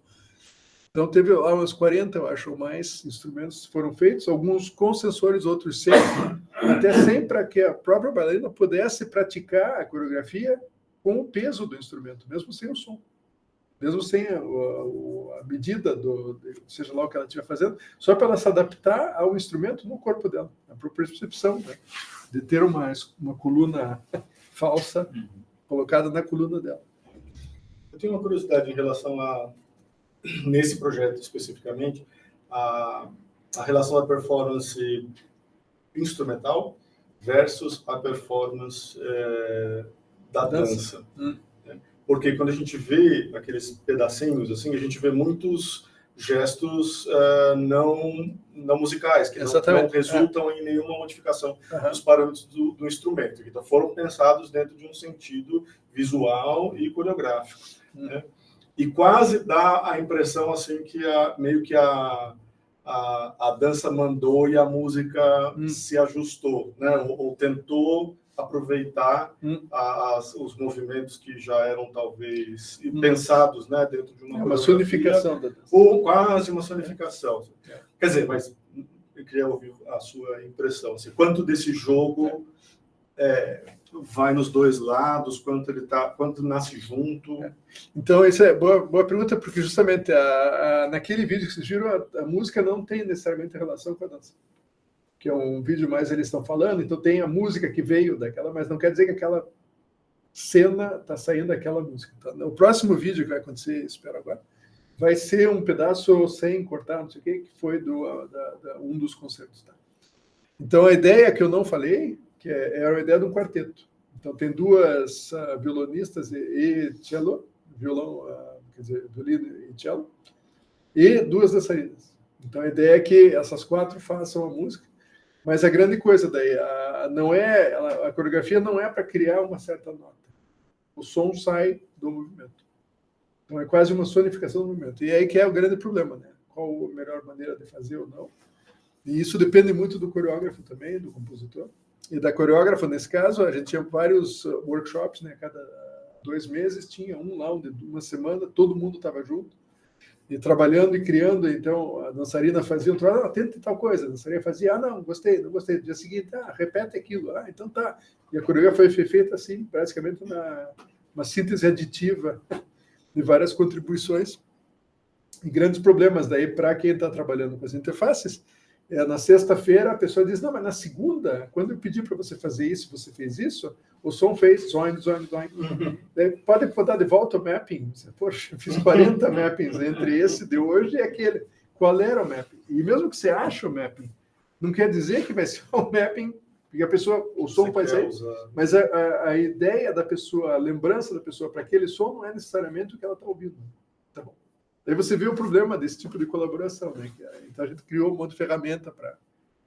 Mas é uma grande questão, depende das personalidades, quem grita mais alto. Então, mas nesse caso foi muita contribuição das dançarinas. E aqui é o exemplo, né?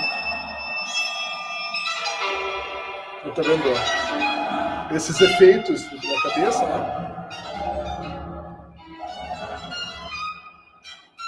O violino, o cello não está fazendo nada, e agora ela vai pegar a coluna, né, que está no chão, e vai trabalhar com ela. Por exemplo, aí a dança nela, né, a Sofia ali, não tem nada. Agora.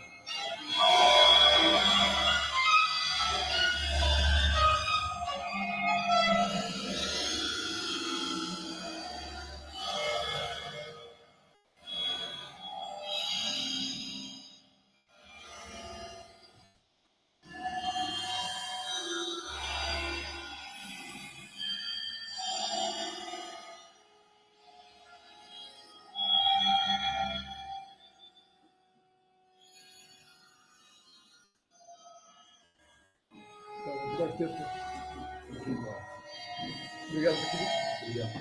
Antes de eu ir embora, só falar que acho que é uma coisa interessante nessa relação com os instrumentos eletrônicos digitais e interfaces, que é incorporar um pouco da questão do descontrole. Não é possível o controle como eu tenho no instrumento acústico. Então, porque precisa de um controle igual ao do instrumento acústico. Pois é.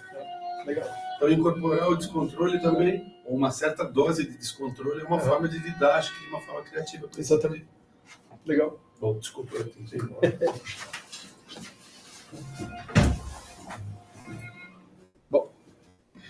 Então, aqui, não sei, alguém está interessado em fMRI ou neurociência? Eu não?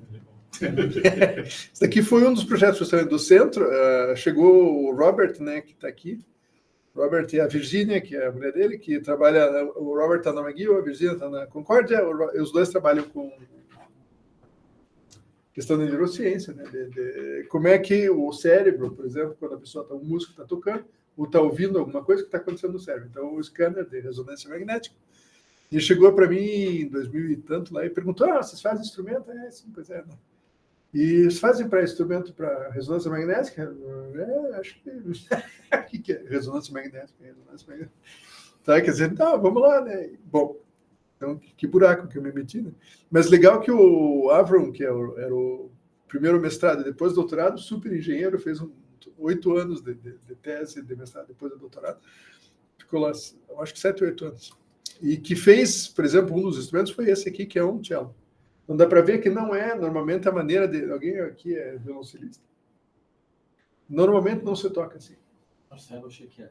Sou de brincadeira. Mas também não se toca necessariamente assim. Isso daqui também não tem cara de cello, mas tem, pelo menos, a fingerboard, né? E as cordas, que são cordas de guts, né? E tem um arco, que o arco é desse tamanho. Tem um cello MIDI que é quase como isso ali. Mas o arco é desse tamanho. Sim. O problema é que o fMRI você não pode ter nada magnético, quer dizer, não pode ter nada com... Não, mas depende do metal. Então, alguns metais podem, mas é perigoso, e outros não podem. Então, se for magnetizável, ele é atraído para o... Então, não sei se vocês viram, aqui vou falar a minha piadinha, mas que no fundo é triste, é piada negra.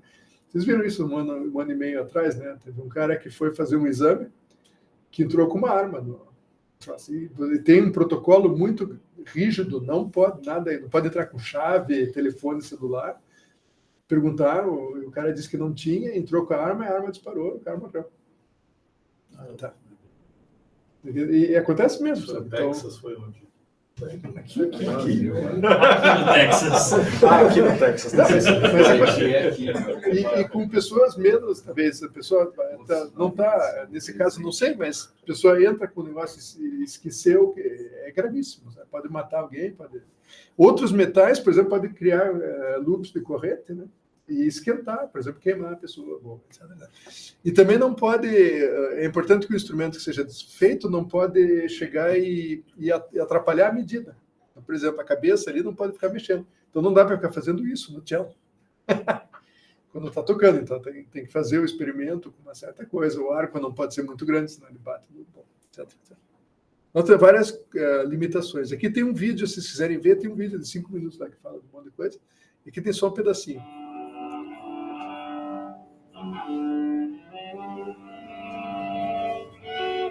The question of MRI is that it's a very specific environment. It's an environment that has several constraints and mostly magnetic constraints. Our main challenge here was to create instruments Você veja o jeito que a pessoa está... materials that are non-magnetizable. So we had to rethink all these electronics and all these sensors. So this is the first real cello prototype that anybody's developed in the world. We've been working on this for about 5 or 6 years. So we went for optics. So most of everything we do is using light to sense position of fingers, to sense positions of keys, to sense, for instance, the position of a bow in space. So we had to design instruments. And this includes the electronics. So we had to design instruments that bypass or that don't use such materials, but also that don't have electronic circuits. Inside the room, quer dizer, dentro da sala onde está sendo medido. É claro que os instrumentos, os circuitos estão fora, mas tudo dentro da sala é com fibra. Então tem um documentáriozinho lá de 5 minutos com o pessoal da neurociência falando o que eles estão fazendo. Sabe? Aqui eu botei rapidinho, isso é um outro exemplo com o Felipe, né? É a tese do Felipe Caligari, lá que agora está na Federal de Pernambuco. O João também participou, e a ideia é criar building blocks, né? Quer dizer, criar exemplos de ferramentas para se criar instrumentos. Então, por exemplo, você quer criar um instrumento, mas você não sabe qual instrumento fazer, você não tem experiência com eletrônica, nem com Max, ou seja lá o que for. Então, você começa escolhendo uma postura. Qual é a postura que eu quero? Bom, eu quero essa postura aqui de pandeiro, ou essa postura de sei lá o quê, ou uma postura tipo guitarra, uma postura tipo tocando no laptop da minha coisa, ou como é que é o nome? Cajon. Aí o tipo de gesto que eu quero. Eu quero um gesto de excitação assim, eu quero pads, eu quero bows, eu quero etc, etc. Modificação, seleção. Então eu crio um instrumento com uma certa postura, com certos gestos, e é o que sai, é isso. A primeira parte desse projeto é esse diagrama, onde você tem sugestões de gestos, de posturas, etc, etc. Então você pode dizer, quero esse instrumento, quero aquele instrumento, etc. A segunda parte é criar um protótipo funcional disso, que vem daqui, com tudo que é laser cutting, blá, blá, de criar esses módulos, onde você, quando conecta o módulo é reconhecido, já tem um som e um mapping associado, e você pode escutar esse teu instrumento imediatamente. Que é isso aqui. Então, isso é automático, né? Quando você conecta, ele é reconhecido, esse som já está associado. E você pode começar a praticar e a colocar do jeito que você quiser. Faz um Lego que sai som.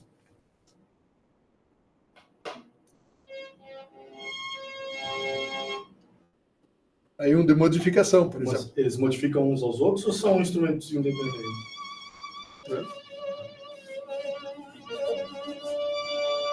Só que aí, para simplificar, para que seja imediato, você daí tem que limitar as opções. Você poderia trocar o mapping, trocar o som, não sei o quê, mas aí começa a complexificar. Mas o que é interessante são essas tentativas, tá vendo? Agora ele vai colocar uma segunda base. E, ó, tira daqui, põe ali e funciona. Ah, não quero... hub, né? Exatamente. E você pode daí dizer, não, mas espera aí, não quero desse jeito, eu quero desse jeito. mão esquerda, mão direita, etc, etc.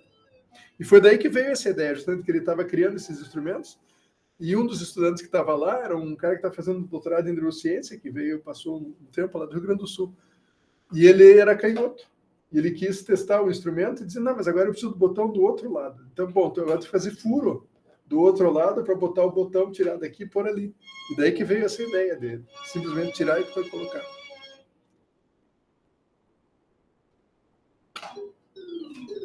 Aí não funciona porque não tem relação dos dois. Tá. Mas muito legal esse projeto dele. Na época que foi um ano lá na McGill, né? Aqui é a versão 2, rapidinho, só para mostrar.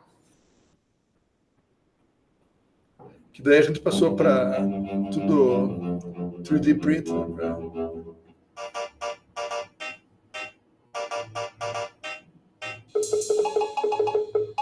Etc, etc. Tá. E para terminar, porque já está... Vamos passar a noite aqui? Daqui a pouco você tem que ir, né? Não tô de olho. Esse daqui foi um projeto, tá vendo? Essa é a sala que eu falei para vocês, vai dar para ver um pedaço, que é uma sala de 420 metros quadrados, eu acho, e 7 mil metros cúbicos, tá? Que é um troço super enorme, que a gente terminou. E tem um sistema constelação da Meyer, que é 64 alto-falantes em 3 níveis, e com acústica virtual. Então, você pode botar a acústica de uma sala em cima da acústica dessa sala, né? Se essa sala está bem quiet. E esse é um projeto do Eduardo Menezes, que estudou aqui no Unicamp, o Tuti. E que terminou o mestrado lá e está lá, terminou o doutorado lá na Montreal e trabalha. O projeto da sala. Não, o projeto dessa música, desculpe. Que para nós é um troço interessante, que é com 2 guitarristas profissionais, justamente. Então, o sistema dele é um sistema de augmentação da guitarra de nylon. Né? Então, está aqui o vídeo. Mas o que é bacana é não ver o instrumentista profissional usando esse sistema, que é mais efeito nesse caso.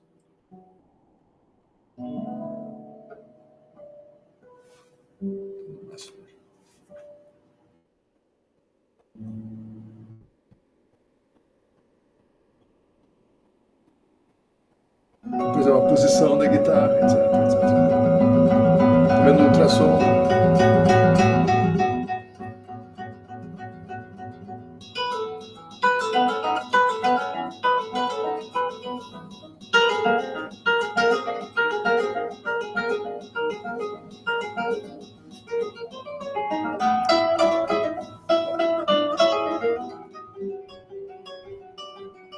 Etc, etc. Então, só para mostrar algumas ideias, né, da questão da multidisciplinaridade. E eu tirei um slide, mas para mim multidisciplinaridade é essencial, porque eu não sou músico, né, sou professor na faculdade de música. Então, é melhor que eu trabalhe com a música, senão vai ter um certo problema. Mas eu acho que é uma obrigação que você acaba daí tendo que achar pontes entre as diversas áreas, etc. E esse centro justamente permite isso. Eu acho que para quem está interessado não é obrigatório. A disciplinaridade é muito legal, quer ser só engenheiro, só música, não sei o quê, muito legal. Mas para quem quer fazer colaboração, eu acho que essa possibilidade tem que existir e ela tem que ser considerada no mesmo nível da disciplinaridade. É simplesmente uma outra opção. O que é super difícil, porque as estruturas são todas disciplinares das formações. Então, para quem é arquiteto, por exemplo, faz mestrado em sonologia, dá para ver o problema e aí você vai ter um emprego aonde? Na faculdade de arquitetura, na faculdade de música, mas você não tem diploma de música. Mas provavelmente nenhum. E esse é o problema. Então, a questão da multidisciplinar é você acaba sendo definido pelo que você não é, não pelo que você é. Ah, mas você não é músico. Ah, mas você não é engenheiro. Mas você não faz pesquisa. Você tá, mas daí... Então, acho que hoje a gente está numa condição de poder fazer isso e vários locais mais e mais estão abrindo essa possibilidade. Então, vamos aproveitar e vamos fazer o máximo que der. Tem um monte de gente, isso eu estou 20 anos de coisa ou mais, mas quer dizer, mais o trabalho dos estudantes, né? Mas para dar uma ideia um pouco dos tipos de projeto. Tem coisa mais recente, se vocês quiserem ver também. Bastante coisa no sítio web, e se não no Nime. Né? Tem bastante vídeo também. No Cambridge, quantas pessoas está faculty? Quem disse? Ninguém. Faculty não tem. Tem um diretor. Né? Tem lá o centro, alguém dirige, né? Tem o diretor. O diretor é um professor. Até pode ser. Até daqui a pouco. Pode ser alguém que vocês conhecem de novo. Em 3 meses. Mas é um professor de alguma área da McGill. Tá? E esse cara. Administrativo. E ele vai passar lá 150% do tempo dele para ganhar quase nada mais fazendo isso. Mas o Kermit mesmo tem 4 funcionários. Uma administradora administrativa, né, mais papel, 3 técnicos, um de mais produção, conserto, um mais de sistemas e um mais de eletrônica. Isso, né? Agora tem 3,5, um que é meio tempo, que faz também rede. Então, o núcleo são os estudantes. No fundo, não, o núcleo é esse guarda-chuva. É a estrutura, é a... Como é que se chama? Shell, né? A casca, concha, que permite isso. Então, por exemplo, quer ver, dá para fazer isso, uma demonstração em tempo real. Vamos lá no website do Kermit, ó, e vamos dizer que eu quero reservar um... Tá. Esse é o website do centro, onde tem toda a infraestrutura. Tá? Então, eu quero... Quais são os laboratórios que eu posso usar? Tem aqui a sala grande, mas essa eu preciso... Essa não é disponível daqui, eu tenho que pedir para eles. Eu posso saber quem é que está usando, ó, tá vendo? Ó, o Silvan está usando aqui, dia 18, não sei o quê. Maio, ó, tá vendo? Dia 22, 23 está livre. Tá, não quero essa, porque essa daqui, eu sei que essa daqui eu posso, tá? É um laboratório de semi-anecoico, então o chão não é, mas a parede tem um monte de absorventes. Ó. Então tá aqui, ó, dia 12 está aberto. Opa, tá bom que eu volto dia 11, dia 12 eu posso pegar. Então eu venho aqui e digo, eu quero dia 12, eu ponho, vou para minha booking card, cheguei lá no meu checkout, eu tenho que chegar e dizer, eu quero esse laboratório no dia 12, das, sei lá, 9 da manhã, também no dia 12, às 14. Tá? Eu ponho o título, vou fazer o meu projeto, isso aqui, blá, blá, blá, submito, vai direto para a minha carta de crédito, quer dizer, desculpe, é de graça. Tá? Mas pronto, aparece lá. Isso é para mim, se eu fosse o diretor, ou o pesquisador, ou o estudante, todos têm o mesmo direito. Tá? Se está liberado, você pode pedir. Claro que ele tem que explicar o projeto, certo? Não é só vou escutar música na sala. Mas assim, não, mas eu também quero botar uns microfonezinhos ali, porque é legal, né? Ter uma sala com microfone. Então, qual microfone que eu quero? Sei lá. Vou pegar uns 2 desse, 3 daquele, sei lá, tá vendo? O microfone é o que não falta, tá? Vou pegar uma cabeça dessa aqui também, enfiar tudo dentro. Mas também vou querer processadores, vou querer, sei lá, mixing. E o que acontece é que tudo isso você põe, pede dizer, o meu projeto vai precisar de tudo isso, puf, e aí o pessoal técnico vai lá, instala para você, você faz o teu projeto, eles desinstalam e guardam, testam e guardam. Eles não vão fazer o projeto para você, eles vão te ajudar se precisar de informação, não sei o que, mas tudo isso é transparente para o usuário. Tá?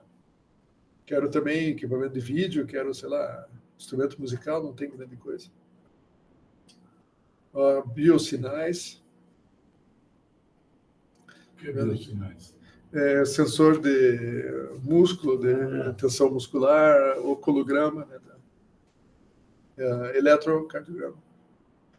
Equipamento de medida, isso não tem. Quero também fazer medidas acústicas, sei lá o que. Bom.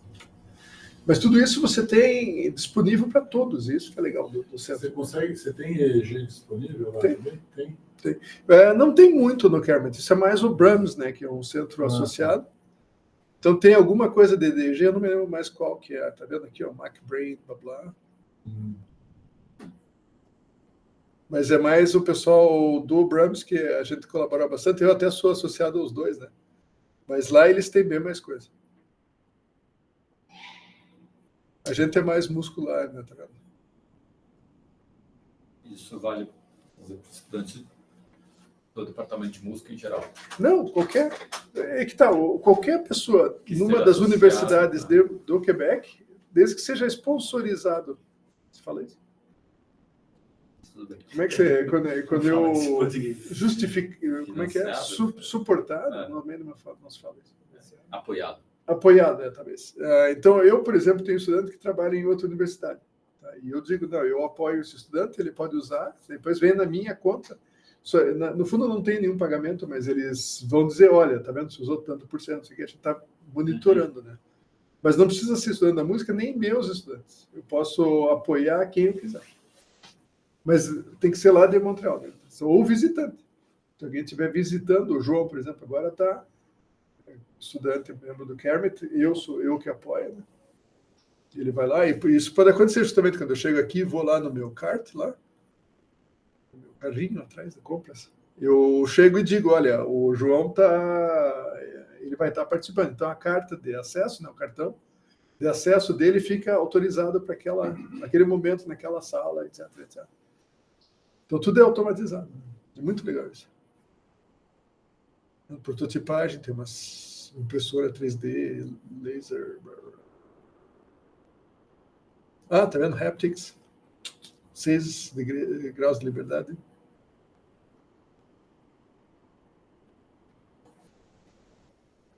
Então a ideia é essa, facilitar esse tipo de colaboração. Então tem 2 escritórios, ou 6 pessoas podem ficar, tem sala de computador, etc., mas as pessoas só vão lá para fazer a pesquisa além do que ela faria no seu laboratório. Por exemplo, o pessoal que trabalha comigo no meu laboratório. Sim. Legal. Só comprar passagem. E não tem custo ainda, por cima. Não precisa, como estudante indo para McGill, você vai como Graduate Research Trainee, estagiário de pesquisa de graduação, que aqui é pós-graduação. Lá, undergraduate é graduação aqui, graduate é pós-graduação aqui.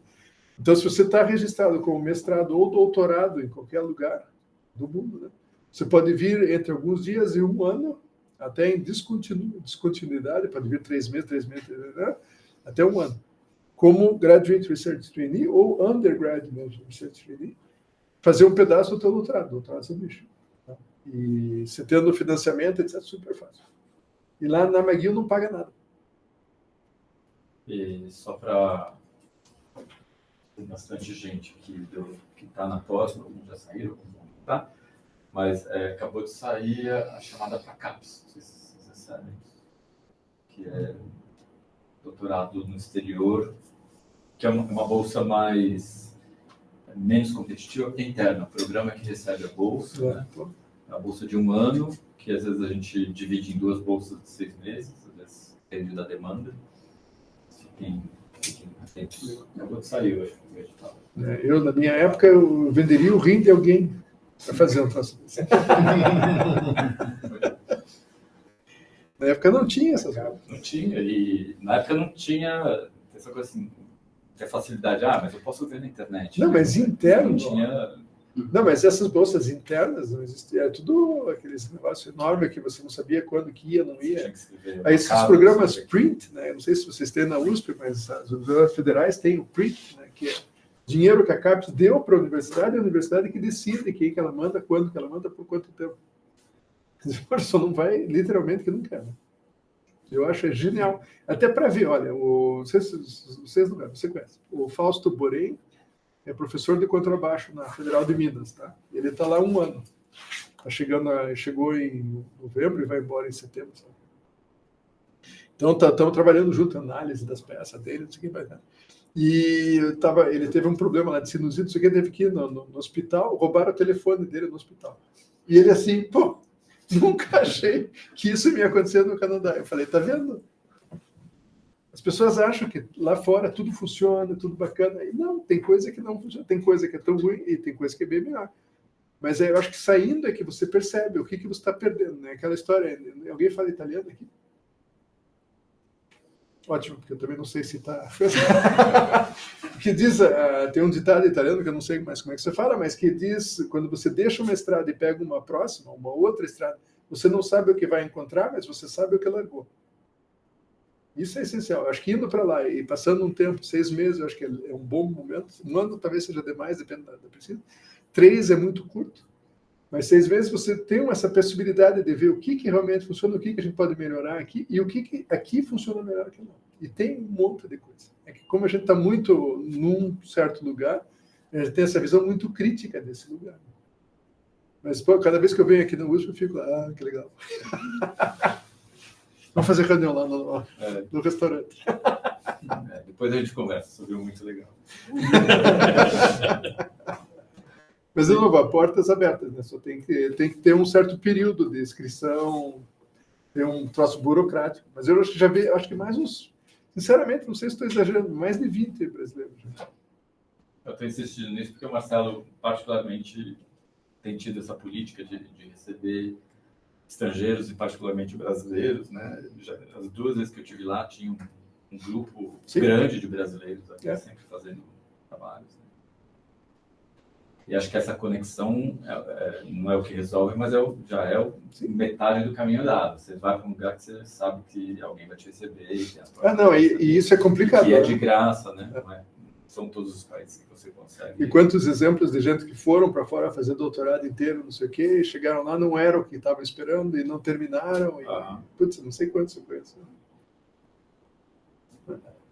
A gente está chegando no nosso... Quer dizer, passamos do 1 minuto do nosso... Alguém ainda quer comentar, perguntar alguma coisa? Já que era para ser uma conversa, foi um monólogo, né?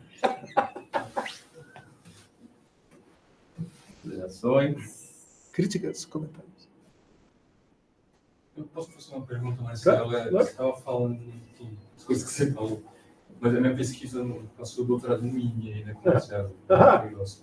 E a minha pesquisa com embarcados, né? DSP embarcados. Legal. Assim, eu acho que uma grande parte do que você falou aí parece que os instrumentos consistiam de sensores que mandavam para algum lugar no computador mais de uso geral, que ia processar isso. E, enfim, não, mas, eu não mostrei, mas tem alguns embarcados também. É isso que eu ia perguntar, assim, se sugere alguma bibliografia, alguma tem bastante coisa. Especificamente sobre embarcados. Assim, tem uma tese que foi feita lá, que é o do Ivan Franco, que não é brasileiro, mas é português. O Ivan. Estava lá quando... Exatamente. E o Ivan fez justamente todo o sistema para embarcar o som no Raspberry Pi. Então, usando no Raspberry Pi, né? Então, Ivan Franco. E ele, então, se for lá no site do laboratório, tem a tese dele, tem os artigos. E a ideia é como que se faz um sistema que seja flexível o suficiente para não perder justamente a questão da programabilidade, né? Mas que seja imediato o suficiente para não precisar lançar não sei o que, criar não sei o que, apertar não sei o que lá. Mas com o Bela agora, hoje em dia também, tem tanta coisa para fazer no Bela, é FPGA, que FPGA já faz 30 anos que falam de FPGA, VLSI, todas as histórias, de fazer circuito hardware já dedicado para... cheio de coisa. Mas dá para fazer, tem muita coisa para fazer. Então, legal. Vamos conversar. Mas é um grande problema, né? Idealmente, um instrumento desse você teria que tirar da caixa, como um violão, tá? Você tirou da caixa, você acorda o violão. Bom dia, tudo bem? Como é que é? Tuning? Como é que é? Afina. Isso é em francês, né? Acorda o violão. Bom dia, violão. Tudo bem? Acho que acordar também funciona, não? Português? Não sei. Aquecer. Acho que não. Você aquece o instrumento. Acho que no sentido de afinar, talvez não. Você tuna o instrumento? Não, também não. Tá? E devia sair tocando. Talvez trocar a corda. Bom, mas não tem que trocar o braço do violão. Não tem que trocar a parte de trás do tampo, sei lá do que. Eu acho que esse nível de imediaticidade, sei lá como é que se fala isso também, é essencial. Esse instrumento deveria poder. Foi a tese do Ivan, ele fez um sisteminha que se chama MIT, né, que é com vários botões. São joysticks, então ele faz bastante movimento de drone, não sei o que, com uma mão. E a ideia é que você liga, já sai, já tem um som, um map, não sei o que, ele já sai tocando. Se quiser, você pode programar, trocar um monte de coisa, mas ele já tem uma identidade, que é essencial. Então, se você abrir, tiver que lançar isso, fazer aquilo, definir, não sei o quê, aí não interessa se o instrumento tem um computador dentro ou fora. É só uma questão de distância. Acho que o computador fora tem uma questão que, assim, quando você vai tocar alguma coisa, né, num sistema de uso geral, assim, tem uma opacidade, uma série de processos rodando em segundo plano, assim, já vi com seu convívio com outras pessoas, você tá lá na hora e você exatamente. Sei lá, e é sempre na hora, né? Vamos atualizar o sistema. Não. Acontece. Quer dizer, tem essa também, essa interferência, você tem o controle muito maior sendo o código que está ali. Assim. Não, e o problema é mesmo o teu computador, você atualizou mesmo, e aí o troço não é mais compatível, quer dizer, boa sorte. Né? Não, mas é importante. A questão daí é, mas como não perder essa flexibilidade? Porque é fácil você botar um negócio que só faz um som. Tudo bem, mas é a pena, né? Então, você falou do Bela, né, do Daisy, também é uma coisa das nossas contribuições com eles. Eu estou desenvolvendo doutorado em uma coisa dessa no Brasil. Assim. Sim. Porque justamente você pode reprogramar infinitamente. Mas veja o troço do Ivan, só que a diferença é que o Bela tem essa questão da sub-milissegundo. Né? Sim, que ele não tem. O Ivan, ele usa o Raspberry Pi, em vez do... Começou com o BeagleBone também.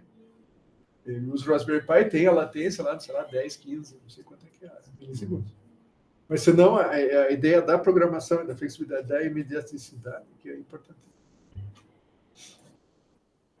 Mas o João, por exemplo, estava falando com esse desenvolvimento com o pessoal da comunidade lá de Olinda, eles têm que utilizar ou o Raspberry Pi ou o ESP32, ou porque o Teensy, como não compra da China, custa 10 vezes mais, o Raspberry Pi, porque não compra de não sei aonde, custa 10 vezes mais. Eu preciso me chamar no meu doutorado aí, justamente, você pega um Bela, é muito caro. Ah, sim, mas lá é caro também, é $100. Ela também tem, já começa errado, é caro lá, assim. Mas, assim, alguma coisa barata, por exemplo, Daisy, Seed, lá que é também um projeto, né, embarcado, dedicado a áudio e a interfaces, né, para música. É caro ainda, assim, para chegar no Brasil, né? A ideia é tentar desenvolver algo que possa chegar barato, que fica viabilizando, né? Mas isso é muito se você compra da China ou não, né? Então, você pode mandar direto fazer na China e chega no Brasil, não precisa comprar da Inglaterra, né? Que mas, é da China. Vindo da Inglaterra e dos Estados Unidos, parece que o imposto é maior, não sei como é que é. Ele estava tentando me explicar, não consegui entender. É muito caro importar. Mas seja barato, assim, alguns outros projetos. Caro. Pois é. Não, legal. Outras questões? Agradeço mais uma vez, Marcelo. Obrigado, pessoal.